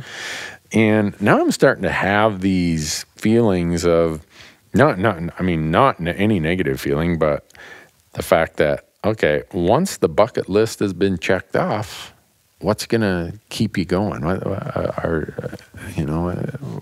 are you going to hunt? And so in my mind, I'm thinking, well, I've been to all these cool places, hunted all these cool things, but I bet you I didn't get the full taste of them. Yep. Every one of them, I was probably a little more hurried, or I thought, we should go in here, go this, or do it this way, or do it that way. So I'm looking forward to, and this is where it sounds like I'm really an old man. I'm looking forward to going and retracing a lot of my past steps, whether it's since we've been producing content or way before that. I was one of these lucky people who married a woman who said, you know what, you just go and hunt. And so I've been doing the multi-state application game since 1995. So I've had some really cool experiences. But there's a lot of them that are really cool, but they're not, quote unquote, sexy, like over-the-counter elk in Colorado. I've done it 5 times. It's a ton of fun. I go to those little towns, and it's one of the few hunts I go on where I go hunt in the morning, and I come out and I go eat breakfast at a local restaurant. Because just the coolness of welcome hunters and everybody there is hunting. And it probably doesn't help my success rates, but I plan some of that in there because it's part of the experience I'm looking for in that kind of hunt. So one of the things that excites me is, this hunt is really exciting, but I don't want it to feel like, that's the climax of all my hunting life. So now I'm looking at it in this wider view, this more peripheral view of, dang, why were you in such a hurry to shoot an antelope on that Wyoming antelope hunt? Why were you? So I think after that one's done, my experiences are going to be milking it really hard for every little drop of whatever that hunt has to offer. I don't know. What made me think about it was you saying that earlier of, I'm at that point in my life. And you're not. We all get to different points in our life where we think about that. You've lived in a world where it's cool to go from state to state to state to state, but I feel the same way. Like, if you only give yourself 5 days here and 3 days here and 6 days here, almost every place you go to, you're like, I could spend 5 times this long and enjoy every day. Right. And then you start finding those other opportunities there too. So, this is the message I try to get out to a lot of people who ask me about traveling to hunt. Everybody goes with that like single-minded purpose, right? If you're going to go to Colorado, you're going to elk hunt or whatever, you know, and so I want elk, or you're going to go here to hunt whitetails or whatever. And some of the most fun you find is the kind of satellite opportunities that are floating around. Like, we hunt northern Wisconsin a lot because we can get there fairly quickly. And, I put in a fair amount of time for deer there, but I have way more fun hunting grouse and hunting woodcock and hunting ducks. And then we started discovering all these little brook trout streams. And, if you catch like a 10, 11 incher, it's a good one, you know? And so you're basically fishing for like 8-inch fish, and it's a freaking blast. Yeah. And it looks like, if you could just take little pictures of it, it looks almost like you're on the side of a mountain in Colorado. I mean, it's just, it's so beautiful and such a neat experience.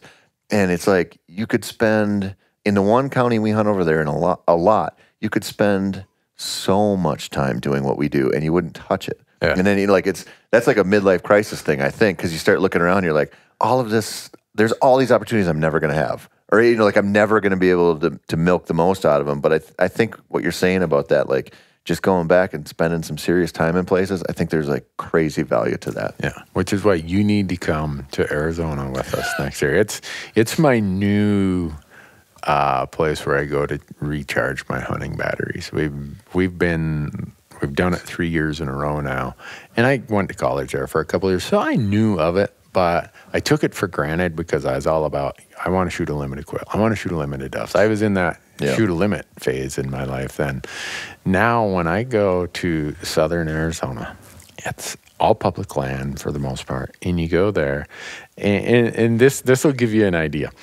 My wife doesn't, she'll watch some of our content, but I'm reviewing an episode at home in my office, and she hears my voice. She comes in there, she says, "What are you doing in that episode? It's your really excited voice. What was that?" I'm like, "What do you mean?" "It's that voice like when you caught your 4th walleye in 3 minutes, or it's your voice when you shot your limited grouse with your bow." I'm like, "Well, I shot an antelope jackrabbit. I'd never shot one before." She's like, "Play it again." And so I play it again, and she's like, that's when you're excited. And I'm looking at him like, yeah, you're right. And what was it? It was an antelope jackrabbit, but I'd never shot one. And this kind of makes you sound like a rabbit snob, and it's not that at all, but I'd seen them in Arizona, but they're really cagey, wild. I mean, when they take off running, they run for a mile, and you're like, never see them again. Shot one with a 20 gauge, and that was a whopper, man. He was like 10, 12 pounds. I was so excited. And so that place and all the things there, the quail hunting, the dove hunting, the javelina, the coos deer, and we've got a bunch of comments out on our YouTube channel. Why would you hunt these little things? Okay, I used to have that same thought. So I don't make a criticism of whoever says that. To me, it's, I'm there, and now after the 3rd year, I feel like I've just barely opened the first page of the book of what's there. Yeah. And I can't wait to go back every year. Yeah, I can assure you, Tony, until the day I can't walk anymore, in January, I will be in southern Arizona with a bow in my hand. You've got me talked into it. I mean, I've researched, I've done a lot of research down there, and it's just so far. And I don't like to fly for bow hunts. Okay. You know, I mean, I will, but it's just, I like having my stuff with me, you know, and it just, especially if you're going to camp or whatever, but I've really dug into the quail thing down there and the deer thing, and I'm just going to have to do it. Yeah. Yeah. On your bird dog podcast, Sporting Dog Talk. Yep. Yeah. You need to talk to my buddy Wade. He's got a poodle pointer. It's the best Mearns quail dog on the planet. We go down there, and even I shoot quail. That's how good that dog is. Those Mearns quail. I did a piece where I had to interview a couple of guides down there. That's a fascinating little bird. Digging for tubers and living at 5,000 feet, and it's pretty neat. And they hold so tight. Yep. Even if the dog's on them, if there's a covey, you'll walk right through the covey, and they'll flush right between your legs back behind you. It's unbelievable. But I'm sure in that podcast you love to talk to people where you get how enamored and how engaged they are with their dog. Wade, he's the guy. He is. He's getting another one this spring that he might already have it, but that does. I'll admit that having a guy like Wade with a dog like Shiloh certainly makes the afternoon quail hunting far more enjoyable than if I was just walking around kicking the grass hoping I could flush one. So so when I think about that, you know, I did it 3 years in a row, and I feel like every year I'm getting more value, more enjoyment, more pleasure out of this experience. That's what started me thinking back to, I'm driving home from that hunt, and I'm driving through Nevada. I'm like, you know how many times I've hunted Nevada, and it seems like half the time I feel like I'm in a hurry. Yeah. I want to just come here and say, you know what happens, happens. And then I get back to Montana, and as you're driving, you know how your mind kind of wanders and you've drove 200 miles and you don't remember one single thing about the drive other than what. Well, I get back into Montana, and there's this spot that I shot my first 5 elk there. And I've hunted a couple times since we started producing content, but I feel like I got to go back there and kind of get my mind back to why was I hunting then. And I'm not saying that in that I don't like all my motivations now, but it's just always fun to go back and touch base again and remind myself. So this year, me and 4 llamas and a camera guy are going back there. Going back in there. Yeah. Huh? So if you looked at our calendar for this year, it's the most simplified, at least before knowing what the tags are that we're going to draw. A lot of people might say, well, that's not that, much of a dream hunt or not. Nope, none of them are. They're all mostly over the counter, leftover, easy to draw. And I know some of those will fall off the calendar as we draw some really cool tags as the draws come out. But if that became the calendar for the full season, I am so excited and looking so forward to it. Well, you should. And there's the spectrum of dream hunts is pretty wide. I mean, like when we interviewed Aaron Warburton from the Hunting Public, I asked him, I'm like, where do you absolutely have to go? What's just got you worked up and you got to hunt there? And he said, Mississippi and Ohio whitetails. Oh, and wow. I'm like, like you don't see that one coming. No, but it's all perspective, and it's all, if you love what you do, you can find that dream hunt in a lot of places. And that's what I think people talk themselves out of a lot. It's the same thing like buying hunting land. If you want that perfect deciduous forest that you can put those food plots in and you can own half a section or something, it's going to be out of reach for you every time. But if you're willing to buy some low land and some high land mixed together and put in some sweat equity, you could make your dream property, Or, the hunting thing is always like, well, I want to go to Alaska and hunt a moose or something. It's like, maybe start with antelope, let's maybe start more realistic. And you might find that experience is, it's what you were looking for all along, even though in your head you concocted this thing about, how it had to be that 65-inch wide bull moose, coming down the riverbank or whatever. So you asked Aaron that question. I'm going to ask you the question. What's Tony's? You only get 2. I only get your 2? list might be 20, but what would be 1A and 1B or 1? This is going to sound weird, but I really do want to spot and stalk bears. I don't like bear hunting that much. Like, how we have to do it at home is just bait. I mean, you're just not going to do it any other way. Mm-hmm. And I enjoy the work, and I enjoy setting it up and checking the cameras and stuff like that. I don't enjoy killing bears that way that much. It's just not my thing. Yeah. But I've been in the mountains and I've seen bears, and I love the idea of going to do that. I don't know. I would say that's like a real world dream hunt, because of course you could go do it. I mean, there's a couple places you can. So I'm interested in that, but I'm more like my dream hunts these days, other than getting out in some over the counter unit for elk or something like that. I want to go hunt anything. Like I don't care what it is. It's mule deer, whitetail, antelope, just new places on my own. So I'm like, I'm like the adult ADD guy where I'm like, I can't, even if I find a spot that's, I've got really good public land whitetail spots in certain places where I could go probably kill big ones, but I get bored with them. Like I've been down this road, you know what I mean? And so I'm like, at this point in my life, I'm enjoying just figuring out the new stuff. So if that's going to Oklahoma for whitetails or some other state, or if it's going on a spot and stalk mule deer hunt somewhere, I just love the start from scratch thing and just work it. Because, once you commit to something like that, then you're like, man, this is what I'm thinking about all year, and you're doing the research and you're digging into Onyx and whatever else. And so I'm not like, I don't have to go hunt, a specific kind of, sheep or something like that, I would, like if I could get tags, I'd go do anything like that. Yeah. But I don't need, I'm getting pretty simple, and I just want as many new do-it-yourself experiences out there as I can come by. And I want to go, I got a couple buddies like that I really like hunting with, and I'll either do it solo or I'll go with them, and that's good enough for me. And I like what I keep hearing you say about your Arizona stuff.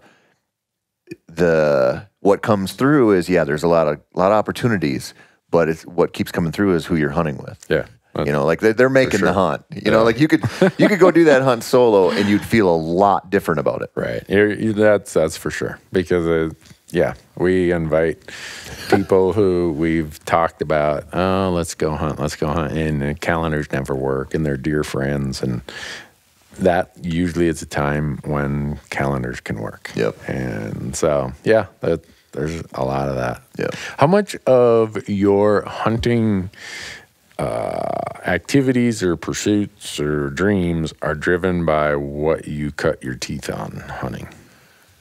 A lot. Yeah. I mean, I grew up with whitetails. Yeah. So did I. But it's nowadays, it's partially that. I love the chess game, right? I partially love it because people think you can't do it. It's different now. I mean, the public land thing is so popular now, but for a long time when I was doing it, people were like, it's not going to happen. You're not going to go kill a big one. And I mean, I still had people. I had a really well-known magazine editor tell me last year, like, well, it's not like you're going to go out and kill 150 incher on public land. And I'm like, I've done that. Yeah. Like, of course you can do it, but it's like that we've been down that rabbit hole. Now in my life, when your wife throws a litter of kids and you have two show up at the same time, throws a litter of kids. You're only a dog guy would say, my wife threw a litter of kids. That's I'm not responsible for that comment, Tony. My wife won't listen to this. Okay. She doesn't know. That's I forgot where I was going with that. Anyway, that's why I won't. I'm not even sitting on the same couch as my wife because I can't handle another litter.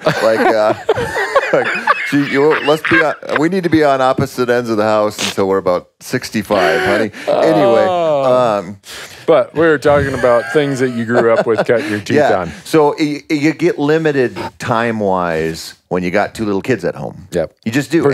And I found I didn't want to be gone. I used to go, 10 days at a time, didn't care. There were so many times early in our marriage where my wife didn't even know what state I was in, and I didn't know. I can remember so many times, like I'd go shoot a turkey somewhere and I'd be like, well, I can get a tag here. And she would she'd be like, oh, how's Nebraska? I'd be like, I'm in Wisconsin. Like I was in Nebraska 4 days, you know what I mean? Yeah. Or whatever. And now I look at my big game hunts like real surgical. Like I want to go, I want to be in places where the odds are good. So I do a ton of research, and I want to get in and get out if I can, and right. So when you have kids at home, I can't go for 10 days or 12. I'm now they're 7, so I'm building a little bit more of that in. Like one big elk hunt will be 10 days, or Michael and I are going up to Alaska to do 10 days for caribou, and we're at that stage now. But for the last 7 years of my life, it wouldn't have been fair to do that. Right. And honestly, I didn't really want to. And so that changes with your experiences at home too. So the public land thing, like cutting my teeth on it, and the whitetail thing, like that's just what I know. And I would. If you were to say, hey man, it'll work in your life and you'll be fine, you can go spot and stalk mule deer and antelope, and give up some whitetail hunts, I'd do it in a heartbeat. It's just logistically where I live. If I'm getting into those opportunities, I'm building in at least a day of travel on each end. Yep. And I don't like to go into unfamiliar territory with 4 days to hunt. Especially bow hunting. So it's just a matter where you're at in life. Yep. And I'm just into the experience, man. If it comes up and we can do it, like I was texting a buddy of mine, one of my really good buddies this morning. I'm like, we're coming out here next May. We're going to go spot and stalk bears with our bows, and it's probably going to be terrible, but we're going to try it. No. And he's like, I'm in. You should do it. Yeah, we're going to. You can do it. Yeah, and the reason I ask that question is people will watch our content when we're archery elk hunting, and they're like, Newberg, you have a problem with grouse. And I I do, but part of that goes back to growing up in Big Falls, Minnesota. Just right up the hill from the Big Fork River, there was a trail. They called it the Indian Trail. I don't know why or what, but I could get off the school bus or walk home from school, grab my 410 or my 20 gauge, and I could walk that trail and I could shoot grouse. Yeah. And when my parents got divorced, I was 11. Yeah, I was 11. And it was not easy going at that time for my mom. And I would come home with a grouse or two, and she would be just all excited. And I'd clean them. I'd do the best a 13-year-old could do, cleaning grouse.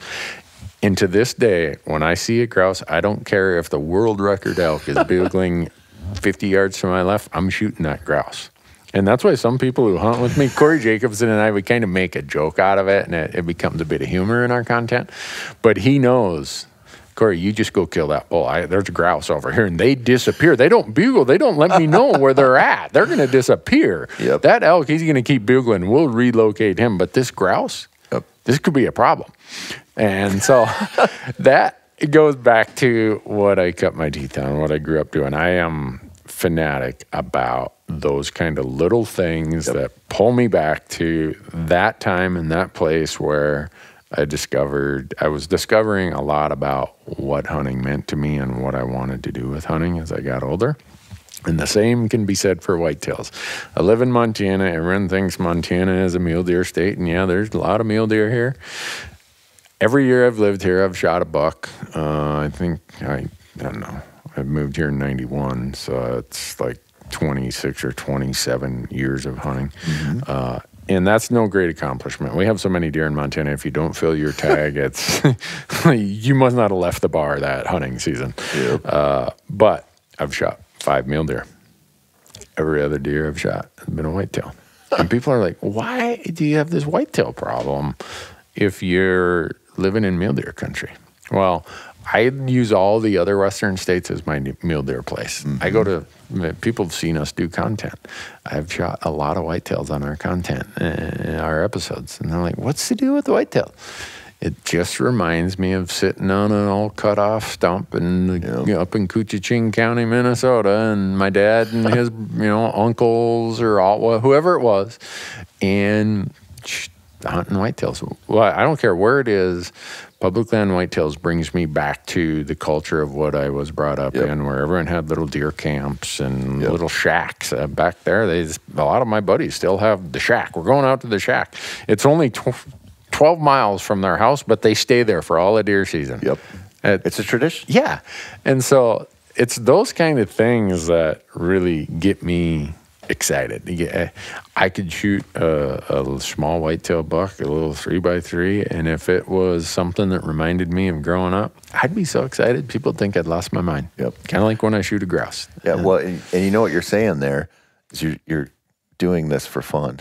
You're doing this to enjoy it. And that's, you talk about the grouse, and I know you've got that obsession with grouse, and I'm maybe not into it as much as you are, but I bet I'm a lot closer than a lot of people you've been around. I can remember a buddy and I went to Nebraska one time, and we were going down there to bow hunt whitetails. We're going for a rut hunt because gun season opened in Minnesota, so we skipped out, went down to Nebraska, and we were going to bow hunt and camp. And we had bought small game tags, and we had bought turkey tags, fall turkey tags too. And just on the off chance, call in turkey or whatever, get a chance, fill your buck tag, go hunt some bunnies or something. And we got lucky. I killed an awesome buck the first morning. I had a hot doe come through. He was on the same ridge. He shot an 8-pointer. We were like one day into it, and we were tagged out. And so we're like, let's go rabbit hunting. And it was so much more. The buck I killed in is the biggest buck I've ever killed in my life. Oh, wow. And I had so much fun rabbit hunting, like just stomping on brush piles. And I'll never forget, there was a guy who was hunting in there too. And this property is only a section. It's 640 acres. Right. But we stayed out of the Deer Creek bottom, Like there was a guy that had kind of buddied up with us. He came into camp when he saw my buck hanging there. And we went up on this ridge one afternoon, and we were we were waylaying the bunnies with our 20 gauges, and that guy was hunting down there. And I thought we were farther away than we were, but we were back at camp, and I was cooking up rabbits, and he came walking out in the dark with his headlamp on. He's like, "Did you hear those guys shooting up there?" He's like, "It sounded like they were shooting shotguns everywhere around me." And we're like, yeah, those pricks. Yeah, we saw them drive out. Yeah, but it's just about fun, I mean, that's a hard message to get across to people who, they're looking at maybe traveling to hunt, maybe doing that one, take your time off in the fall, go. And it's always so much structured around that one animal or that one experience. And I'm like, man, dig into it a little bit. There's a lot of, we used to go, before I had kids, I'd hunt North Dakota for the opener every year.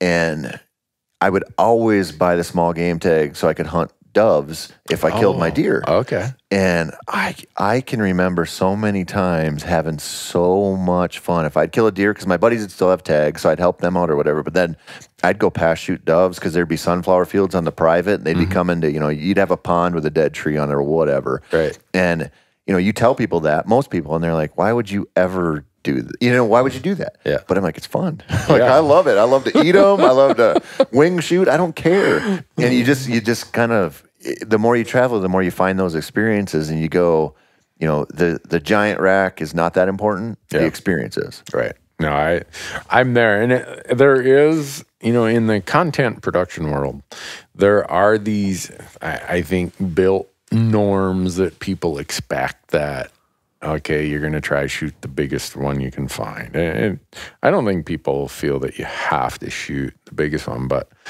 I think we get by with a lot of this, like that antelope jackrabbit I was telling you about, is the genuine fun, just completely uncensored, absolute, this was fun. And we've had it with doves, we've had it with that rabbit, we've had it with other animals that you would think, wow, why did people, are they going to watch this? And usually if it comes across as just, I am doing this because I love it, it's what I'm passionate about, and there's some story to it, they'll watch it and they don't care that it's that. I hope that someday that when I'm buried in the dirt, I'm not getting buried in the dirt. I told my wife, drag me up on the ridge and let the grizzly bears scavenge me. So I hope I'm not buried in the dirt. But when that day comes, I hope there's a time where hunting content is measured by how much fun and how real the message is, and not about what the end product was. Yeah. I'll tell you what, I think we're a hell of a lot closer to that now than we have been in a long time. Yeah, I agree. And that's amen to that. Yeah. Yeah, no doubt. So your girls are 7. Yep. Do you see them taking up hunting? Or is it too early to tell? They're going to get every opportunity in the world. Yeah. And it's a weird deal, man. Like, I watch how at 6 and 7 years old, they could be in they could be in an activity every night, and they go to school full time. Yep. And their lives are already so structured. Yeah. And there's so much going on, and I'm like hyper cognizant of pushing them into hunting because I want them to in the worst way. Right. But I don't want to screw it up. It's like training a dog, like gunfire introduction. Like, if you got a bird dog, you don't want to screw that step up because you're never going to get them back. Right. And my little girls, I'm just like, my wife is like, hey, let's get them into everything, gymnastics, dance, blah blah blah. And I'm like, let's let them be kids. Yeah. Especially like my rule in the summer, because I like to see them, and we've coached them in t-ball and basketball and whatever, and I like to see them try that stuff. But in the summer, I literally just want them to go out and catch frogs and fish and pet dogs and find agates. We love to look for rocks, and I just want them to just play and be kids. Yeah. And I want to take the same approach to hunting, where it's like they're really into the dog thing. So if the woodcock migration's coming through or something, we can walk a logging road and they can stay behind me and I can send Luna in. They think that's cool. Or we can sit on a pond and a few wood ducks are going to come in, or turkey. Turkey thing is really easy to set up. And so I'm just like, they're like the chipmunks, and I've got the handful of peanuts. I'm like just chucking them out there, like, this is good stuff. There's more where this came from. First one's on the house. Like, I'm just like, we're at that stage, you know, and they shoot BB guns and they shoot but little bows. And I think, you know, they already love to fish. And if that's all it ever went to, I'd be happy with that. Yeah. But I think it'll go a little further. I think they'll get into the hunting. And my one daughter, my daughter Lila, is like obsessed with dogs. Like really? Almost to the point where I'm like a little worried. She's nuts. And so hunting with a dog, she's like, that's the coolest thing ever. And so I don't see her as being like the climb up the elk mountains and shoot a bull elk. My other JoJo, I could see that. Yeah. Lila, I don't see that, but I could see her getting into the wing shooting, the dog training thing, and just because of the experience with the dog. So my fingers are crossed. I'm just trying not to screw it up. Like my whole, like, nobody, I hope I don't give off the impression that I know what I'm doing, because nobody should have handed me 2 babies. Like, I'm not lying, man. When I found out my wife was pregnant, I was on a hunt actually, and I was like, she said, you know, we'd got the travel thing out of our system, everything, and she's like, I think it's time. I'm like, yeah, I'm good. Let's do it. Yeah. Let's just plan it. It has to be planned around hunting season, you know. And I mean, it was like, so to do that, you have to get together sometime around turkey season. Well, I was gone. We should have had you on the marital podcast, it sounds like. Oh, my God. We could do a marital podcast, believe me. But I was gone a lot. And my wife's a physical therapist. She had done a medical mission trip to the Dominican Republic. And so we literally saw each other like 3 times in 6 weeks. And then I was on this axis hunt down in Texas. And she's like, I know I'm pregnant. And I'm like, man, you spent more time in the Dominican than you spent with me, you know? Like, this could be a problem, darling. Like, anyway, so she's like, and she's like, I know it's twins. And I'm like, no, not going to happen. And she started saying, I know it's twin girls. And I'm like, no, there's no, I'm way too manly for that to happen. Like, I'm getting a little boy. Like, it's just going to happen. And so she, you know, she went into we went in, saw that it was twins, you know. I'm like, oh, God. So then I was mule deer hunting when she went in for like the 20 week or whenever, when you find out what they are. Yeah. And so I remember, you know, I had to climb up the peak to get the reception, and she's like, it's 2 girls. I'm like, oh. But I was like so under the impression that little girls are like little princesses. Yeah. And we have our princess moments, and we have our savage UFC. Like, I don't know why I was put on this earth, but one of the things I love is, like, just as an example, Lila's into dogs, JoJo's into cats, and I stoke that dog versus cat fire, you know, like I get them fired up, but I went way too far with it.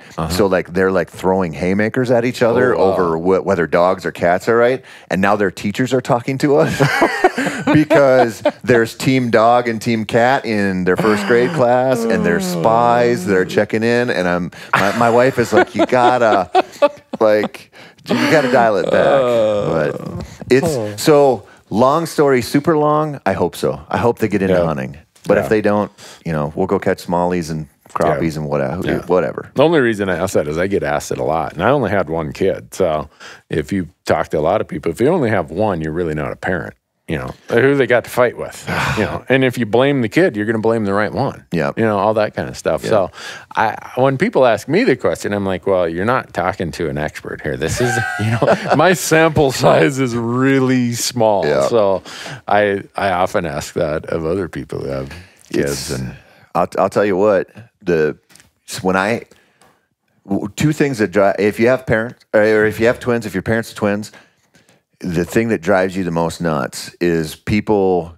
There were like 2 years in my life when they were babies where I was like, if I saw people with 1 kid, like I just wanted to punch them in the throat. I'm like, you don't even have a clue like what this is like. This is like, you're on an elk hunt, but you're like on an alfalfa field on Ted Turner's ranch, and there's a million bulls filing off there versus being an over-the-counter unit in Colorado the last 5 days of this. You know what I mean? Yeah. Like they're the same kind of thing, but they're worlds apart. Yeah. It's a totally, and the other thing is the people who are like, you know, we had our kids so close together, it was almost like having twins. Yeah. Like my mother-in-law does that all the time. She's like, oh, the girls are, I'm like, they were 3 years apart.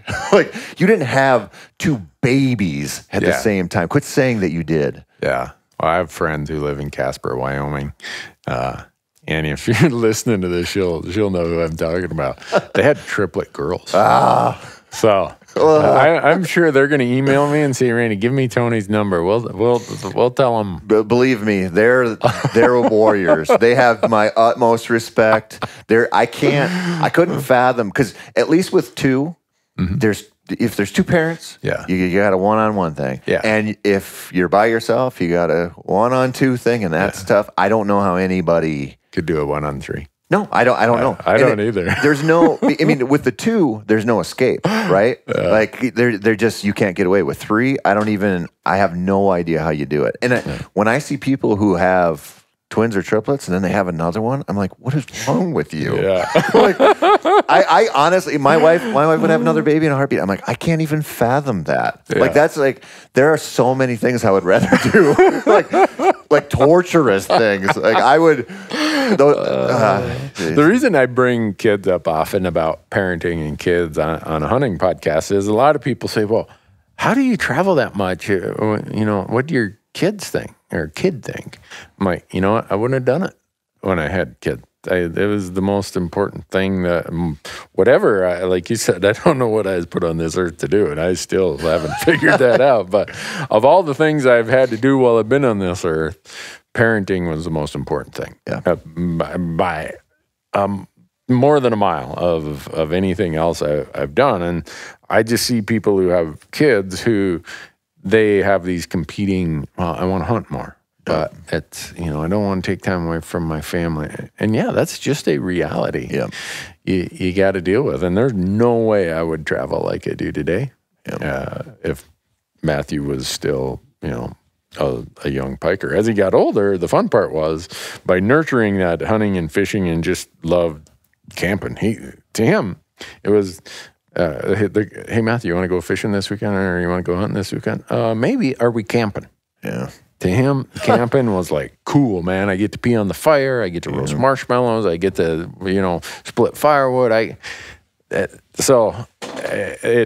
turned out that, he loves, he probably loves to fish more than he loves to hunt. And, but I feel fortunate that we invested that time and let it kind of nurture itself. And then when he got to be a teenager, I had my hunting partner that that's what we did, man. We hunted. And then in the summer, I don't know. I should ask Matthew if he knows what baseball even is. He spent every day in a boat. Our goal when I got done with tax season was we wanted to fish 60 days every summer. And when you start trying to plot 60 days of actually time on the lake, it's a lot. You got to start. It's a lot. But we would meet it a couple summers. Some summers we'd get busy. It'd only be 30 or 40 days. But so and I'd ask him, you want to play Little League? No way, man. I want to go fishing. So I can't say I have an answer. And when I get asked a question, because I knew you had the twin girls, I was just curious your reflection. You build a platform, you let them go. Like, you figure it out. And I'm the same way with it. I don't care if they want to be outside, I'm cool with that. Yeah. And I like the sports thing. I had so much fun with their t-ball. Their basketball was interesting. Like, getting 6 and 7 year olds to understand the concepts of basketball was, it was way harder than I thought. And the girls, not just my girls, but all of the girls we were coaching, they're getting to the sass level a little bit. Yeah. So there were times I had a few moms that did not like me because my wife was a coach and I was a coach. And my wife is a lot nicer than I am in a lot of situations. Yeah. And if those little girls were if they were being brats, I'd be like, all right, get on the line. We're going to run. We're going to get this out. Because you guys are working to get my attention. And this is like fun stuff, So I'm like Bobby Knight out there. But I'm like you can see when it's going south, Yeah. And I equate so much of parenting, this is how bad I probably am at it, to dog training, where it's like, they're going to get your attention one of two ways. And the currency that children trade in is attention. So it's they're going to get it negative or positive. Okay. And dogs are the same way. Like a bored dog will get your attention, and it'll usually be a negative way. Yeah. And it's like, they just need to run. They need to play. They need to work that stuff out, shake it off. It's like us. Like I told you this morning when we were out and you were apologizing because we weren't catching enough muskrats. I'm like, this is 1,000 times better than what I've been doing for the last 3 months. Like I told you, my wife the other day, she's like, go find some antlers, go do something. Because, you know, you come out of a Minnesota winter like we've had. Yeah. Holy cow. Like you just need to get outside, you know. Oh, that's funny. Equating dog training and parenting. Again, I'm not responsible for all these things Tony said. I can't wait till you get these podcasts. I'm going to sit down someday and I'm going to do a marathon session and say, on his own podcast, does Tony say these same striking 100%. things? Do you? Yeah, Okay. I'm not much of a filter guy. Yeah? And my wife knows what she has. she could upgrade to a new model anytime she wants, and she does it. So this one's on her. Yeah. Like I've been the same guy since we were in. I mean, when we met in college in southeastern Minnesota on the river there at Winona State, I was obsessed with bow hunting whitetails, but I was obsessed with bass fishing too. And so, I mean, the whole reason I went to school there was to fish and hunt. Right. And I knew there was a pretty good grouse population at the time there. And she, you know, when we met, this was my thing. I mean, our dates were fishing, you know, like that's how it is. And I'm too stuck in my ways to like develop a filter now. Like I'm not going to be like, I'm not going to suddenly, you know, pivot into this PC guy who doesn't say what's on his mind. Well, you fit right in here because the subtitle of this podcast is called Randy Newberg Unfiltered. Yep. We might have to put like text with a line through Randy Newberg and say Tony Peterson Unfiltered. Yeah, you should. I would love to do a marriage. Surviving your marriage podcast. Oh, yeah. And, well, what brought it up is like I hit my 30th wedding anniversary. And I've got you saw all these young camera guys and editors over here. Well, they're all at that stage of, well, I'm going to wear the pants. Yeah. When I hear that and they're in the back seat when I'm driving down the road, I almost wreck the truck. I start laughing. So, I'm like, yeah, whatever. So, over time, I've started interjecting this, and then I don't know if you know Pat Durkin. He writes a lot. Okay, He's from Wisconsin. He heard me doing a bunch of it on my podcast, and then Steve Rinella did a bunch on the Meat Eater podcast. So Pat got Steve and I together, and he did an article about marriage advice for hunters. And I got so much positive feedback about that. That's what started. Such a great idea. Yeah. It's such a great idea. Yeah. Do you want to know what my secret is? Yeah. While we're on it. So this is going to make me sound horrible, but it's true, and I'll get there. So, like, always August, September, antelope season, into whitetail season, everything's fine. You start getting through October, then you start getting into November. That's when even the best wife is going to be like, dude, let's rein it in. You know, but I want to go till pheasant season's over or till Nebraska quail or whatever. And so I can remember, like, I don't know, 6-7 years ago, I'm like, we have the same fights every year. Like, how do I head this off before they start? Because I know when we go into the season, everything's good. By the end of the season, she's going to be like, it's the honey-do list is here, dude. Get your butt home. This stuff's over for a while. And so we have bank accounts that we share. And we have our own bank accounts because she doesn't need to see what I'm going to do. I don't need to see what she's doing, but we have stuff we share to pay bills and whatever. And I remember thinking, I'm like, I'm going to take my outdoor news checks. I write the whitetail column in outdoor news. I'm like, I'm just going to put them in that joint account. But I had a savings account she couldn't see, but I could transfer to it. And so I'm like, I'm just going to experiment this. I'll never forget. I did this down in Nebraska. Like the first time I did it was like, I don't know, 2014, 2015, something like that. But I'm like, I'm just going to build this up. So there's a little bit of money in there, you know, like, you know, $2,000 or something by the time hunting season rolls around. And then if I'm on a hunt and, you know, like I kill a buck on day one and I want to stay and do the turkey thing or something like that, I'm just going to transfer like $1,000. And when she starts yelling, I'm just going to say, I just gave you $1,000, do whatever you want. Because the reality is you can't get mad. Like if I was like, Randy, your show sucks, your content sucks, your podcast sucks, here's $1,000, you would be like, this guy's kind of a prick, but like this is also like, this is kind of awesome. Like I'm going to take this $1,000 and I still like want to shake his hand. And so my wife, I'll never forget, I was down in Nebraska, not on the trip I was talking about before. I killed a really nice buck the first day and I had a place to go turkey hunt and it was full of turkeys. And I was like, it was like November 11th. So I transferred the money over and I called her up and she's like, I'm telling her like, oh, I killed this really nice 11-pointer. She's like, oh, good. You're going to turn around and drive home then? And I was like, we got a huge flock of turkeys we can go hunt. And she's, it started happening. And I was like, I just moved over $1,000 into the joint. Just do whatever you want. And it changed. And it was like, I'm telling my buddies, I'm like, guys, I got it figured out. Like, this is how you got to do it. The problem is you can't get them used to that because you can't afford it. And so you have to, like the chipmunk anecdote before, like you can't just grab a whole, 55-gallon drum of peanuts and dump it out every time the chipmunk shows up. Like you have to be careful about how you dole it out. But that's how I do it now. Huh. Yeah. And you've been married how long? 13 years. 13 years? So. Well. That's what I got. That's what I do. Okay. So usually it ends up being one payment in the spring by the end of turkey season and one payment in the fall. But it's like a get out of jail free card. Okay. And it's at this point in my life, I'm like, it's totally worth it. Yeah. As long as it doesn't get, as long as she doesn't rely on it too much. Yeah.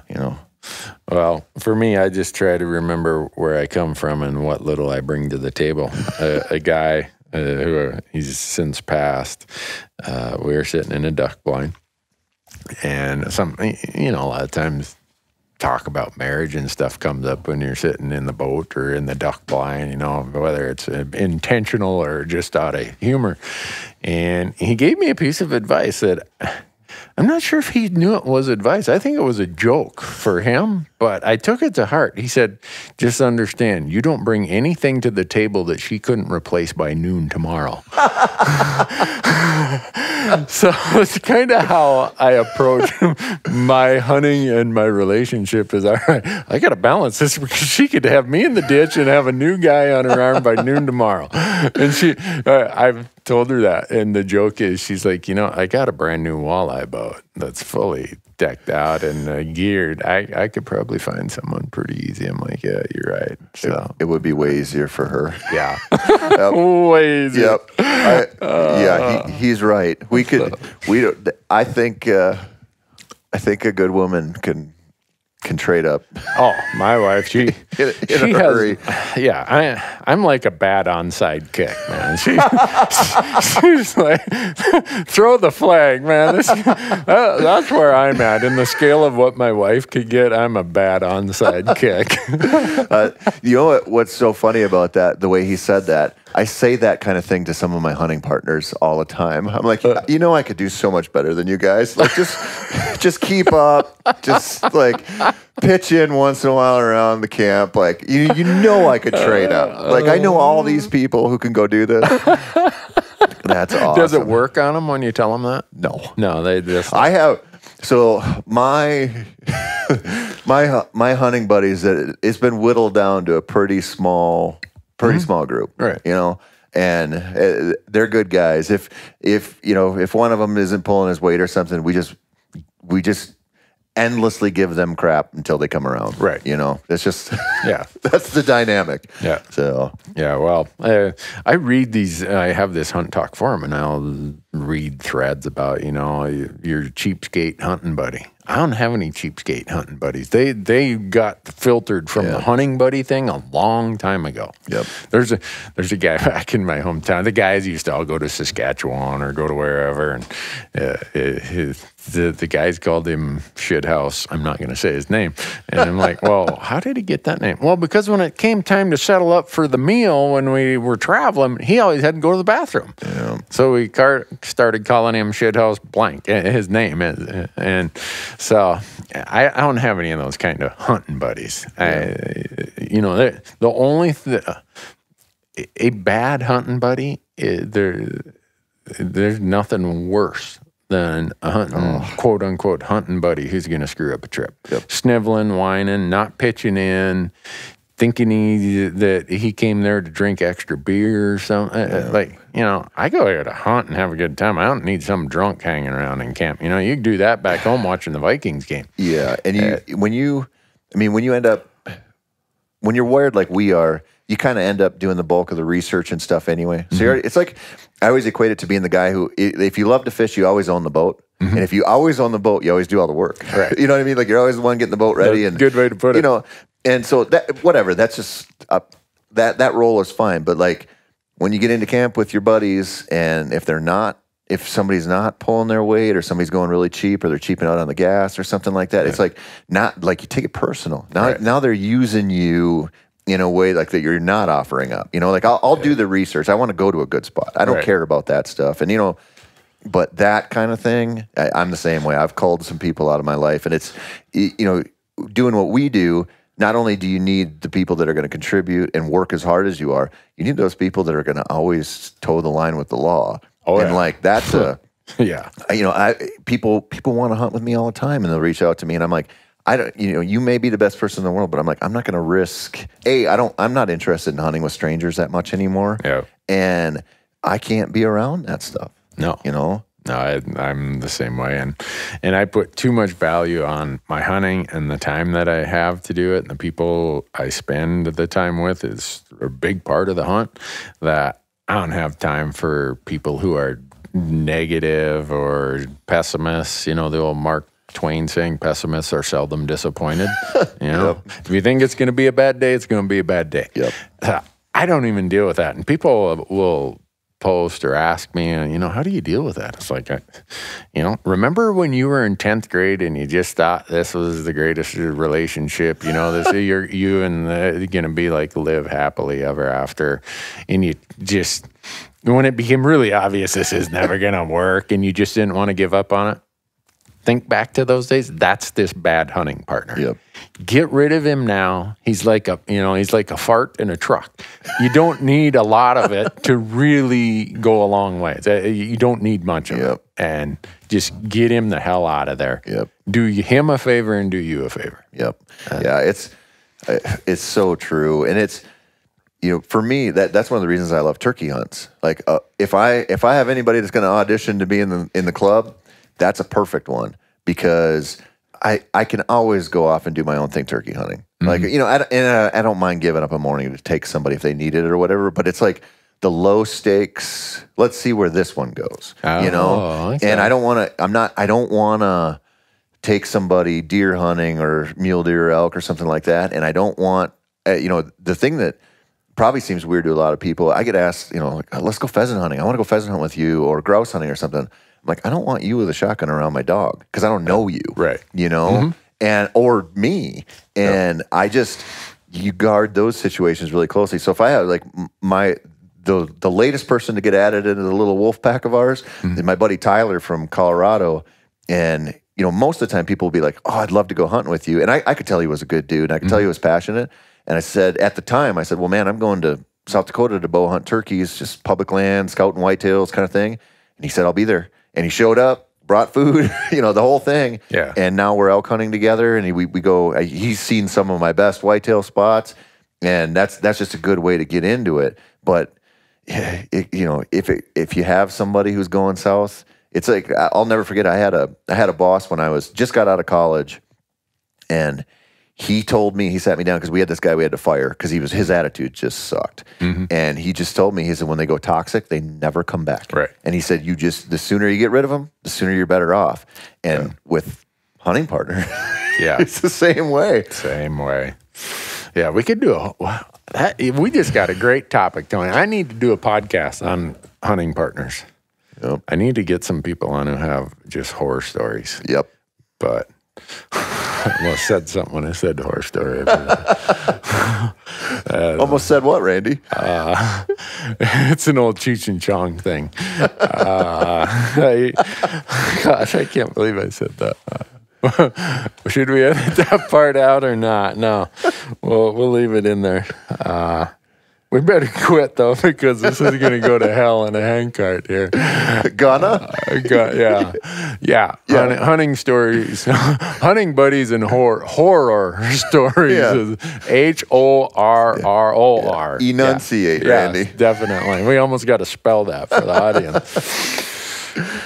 Let's, Tony, we've been at this for 2 hours. I don't want to get you in trouble, or I don't want to ruin the rest of what little's left of my brand here. I would hate to be the downfall of Randy Newberg. Really? I would hate to be the guy who this is the catalyst for the whole thing. Yeah. Well, I think we've covered a lot of turf, but that was a good discussion there about hunting buddies. So many trips, so many what could be perfect time to get ruined by a bad hunting pal. Yep. Yeah. We need to. That's a topic. That's right up there with marriage advice, I think. Because well, so you want to know how I addressed that situation one time? I wrote an article about this. Oh, did you? Yeah. So I wrote an article for North American Whites. I had two buddies, both of them at like similar-ish skill levels. You know, they got into it a little bit later and everything, but passionate about it. One of them, his attitude is awesome all the time. Mm-hmm. He just believes he's going to succeed and he's helpful, and and then the other guy, if he missed on day one or blew a stock or something, his attitude would get so bad he was out of it, just out of it. And it was everything else in life, such a good dude, but that like one part, he just put too much pressure on himself, and part of it was like he was hanging around with a pretty successful hunting crew. And he just wasn't there yet. Yeah. And so he was kind of holding himself to that level. It wasn't happening, and the pressure was getting to him. Well, anyway, I wrote an entire article about this thinking he would never see it. And so I wrote about how one of my buddies is, phenomenal to hunt with, enjoy it because he stays positive. My other buddy, and I gave a few examples, and I didn't use their names. Right. but he figured it out. Yeah. But so I'm like, this thing, gets printed, whatever, and I'm not even thinking about it. And then my buddy Eric calls me up and he goes, so I was at the lumber yard and talking to some guy working there who said, oh yeah, I was reading your buddy's article in North American Whitetail. He said, which guy are you? And he was the bad attitude guy. Oh, boy. And so then we had a heart to heart. And it was, I'm not going to claim credit for it entirely, but it was a good discussion to have, because I'm like, dude, it's not fun for the other people, and it's not good for you. And he literally turned it around, and he had never killed anything out of state, and we'd been on a lot of trips. That year, he went out, he tore it up in Wisconsin, he tore it up in South Dakota. He had the year, and it just changed everything. And it was just attitude. He had the ability to do it. He was in the places to do it, and now he kills stuff all the time, and he's good at what he does. But that part of it, it's not the only part, but it's a big one. Right. Oh yeah, my buddy Jerry Pritchard is the funnest guy to hunt. If I could nominate anyone for most fun hunting partners, it'd be my buddy Jerry Pritchard. And Jerry will say, "Look, I just like to come along. I'm not some gym rat athlete, blah blah blah." But everyone who's ever shared a camp with us when Jerry's there is like, he's the most fun guy I've ever met in my life. Is that really who he is? I'm like, trust me, we've grown up together since we were in diapers. That's who he is. And so when I see a hunt that's got Jerry on the calendar, I'm like, oh, this is going to be so much fun. Yep. So and it's attitude. Yep. I cared less about, who brings the most experience to the table. I'm more about who's going to be the most fun, who's going to do their share, and just be an all-around good camp person. So, well, we're gonna save some for the next time. Yep. So when we come out to bear hunt, there you go. Yeah, you can do that spot and stock bear hunt. I'm gonna. Yeah, I don't let that seem like a far-flung thing. I know a ton of guys who do it. Mm-hmm. Not me. I shoot them with a rifle, but you'll be able to do that. Yep. Nothing for a man of your talents, as I'd say. So it's already a done deal. Yeah. Well, Tony, before we wrap up, again, tell the audience where they can catch your two podcasts, or what the name of them are, and what your websites are. Sporting Dog Talk is the bird dog one, obviously. So that's sportingdogtalk.com. And then Hunt for Real. Now all the do-it-yourself bow hunting stuff, huntforreal.com, same deal. Podbean, Stitcher, the whole thing. Apple devices, Android, whatever. Okay. I've got a book out there I should plug too. Bow Hunting Public Land Whitetails. You can find it on Amazon. Really sort of an unfiltered. Okay. It's my own thing, so I didn't have to. Didn't have to run it past some higher power? Nope. And it's just, I didn't want to write it because I was kind of sick of talking about this stuff, but people kept I do seminars or whatever at a deer show. People are like, dude, where can I read it? And so I wrote it, and it's been doing really well, and Good. it's just fun. And so it's, Tony Peterson, Hunting Public Land Whitetail, is that what you said? Bow Hunting Public Land Whitetails. Hunting Yep. Public You go to Land Amazon, you put in my name, you can find it. All right. It's available, paperback or ebook or whatever. But those are the things that are out there right now. Of course, I'll be writing for Bow Hunter, North American Whitetail, Gun Dog, Wildfowl, whatever, as well. But we've got, we just got a lot of good stuff going on around these podcasts and the YouTube thing going on, and we're filming content. And what's the YouTube channel? same thing. Okay. So you've got a YouTube channel for each of the podcasts? Oh, wow. Yeah. We're going full boat, man. Wow. I'm watching all you guys out here in Bozeman build your little empires, and I just want to ride your coattails, buddy. Oh, well, if you ride my coattails, that's going to be a bumpy ride. You better have a really thick seat in your pants. But I've been here since 91. I know. I was here before it was cool. You know what really annoys me? Is I was so dumb when I moved here. There were unbelievable acreages that are now subdivisions and stuff where it said, 40 acres for sale, take over payments. Well, I didn't have the money to even take over the payments when I moved here in 1991. People were walking away from houses here. They're like, the economy really sucked here in the late 80s, early 90s. And so you can't make that claim now. No, now it's like the whatever place to be. And I tried to close the gate after I came, but like the guy who came here before me probably tried to close the gate before he came. Do the locals get mad at you and Ranella for making this place so popular? I don't know.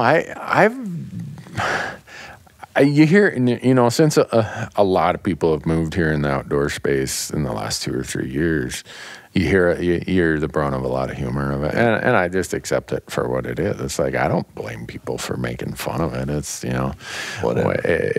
It definitely has the appearance of being trendy to move to Bozeman or base out of Bozeman because so much of it now is here, and I don't really know how to respond to it because I've been here. Won't be long. I'll be able to say I've been here 30 years. I've lived here longer than any other place I've lived in my life, but. People who get here and go see some of it and get away from the town itself and realize like, whoa, I can see why people live here. Yeah, but I can see why. The muskrat trapping is phenomenal. It is. We caught 4 of them today. We just knocked them dead out there. Yeah, but no, it's it's a great place, but. I hope that you have all kinds of success in all those endeavors. Social media, Instagram, Facebook, any of that? All that. Everything under the same brands. Okay. Yep. We've dove right in, man. Really? You're going whole hog, and none of this just put a toe in the water. No. You dove in the deep end. Yep. All right. Yep. Well, I'm glad to hear that. It's fun. Because you know what I've found is that, and this is across my CPA perspective of 30 years of advising clients. If you don't give yourself a failure option that you have to succeed, you'll succeed. Yep. But if you say, I want to go start this new business, but I don't want to quit my other job, or, I'm going to make sure that I keep my credentials or my license for my real job now, you'll never, you'll never make it. You'll find some excuse to go back to what you were doing. You need to just say, I am doing this. And that's what results in so many business people saying, if I knew what it required, I would have never done it, but I wouldn't change a thing now that I'm down that path. So sounds like you've just said, you know what, I'm going, man. I've operated it that way for a while. And my buddy Tyler that I told you about that lives in Colorado that I've started hunting with a lot, he always says, sometimes you just got to kick the duckling into the water and watch it swim. Yeah. That's just how you do it. If you have an out, you'll use it. Yeah. No, I agree. And I know some people listening will probably go back to the early part of the podcast where I said, well, this is not my livelihood. But I don't. When you come from the background I did, and if people knew, they'd be like, I'm not sure about that guy. The only thing I'm good at is I don't quit. I don't like quitting. If I say I'm going to do something, it's somehow, it might take me way longer than I thought, but I'm going to get across the finish line. Yep. And so I'm glad to hear that you're all in. If you had my wife on here, she would confirm that. Oh, really? Yeah. I drive her. I'm the same way. I specifically will say stuff so that I can't not do it. Like I quit drinking 5 years ago. I'll tell everybody in the world I'll never drink again. Yeah. Because if I do that, then I won't. This year, my buddy and I were running 1,000 miles. Our goal is to just run 1,000 miles. Wow. Each of us. And I'm telling everybody I can, because if that's out there, then I can't not do it. Right. And so I'm miserable. Everything hurts. My hips, my ankles. I hate it, but I'm getting there. I'm gonna do it. So. Well, run 1,000 miles when you're 38, because jogging when you're 54 just sucks. Yeah. I'm not running 1,000 miles next year. I can promise you that. Okay. Just I'm also gonna let that get out there too. So. Well, folks, thanks for listening. As you can tell, Tony's a fun guy to hang out with. Pick up his podcast, listen to him. And as always, thanks for listening here. And until the next time, we got to go cook some muskrats. We're serving up muskrat tacos tomorrow. So we'll let you know how those turned out. Thanks, folks.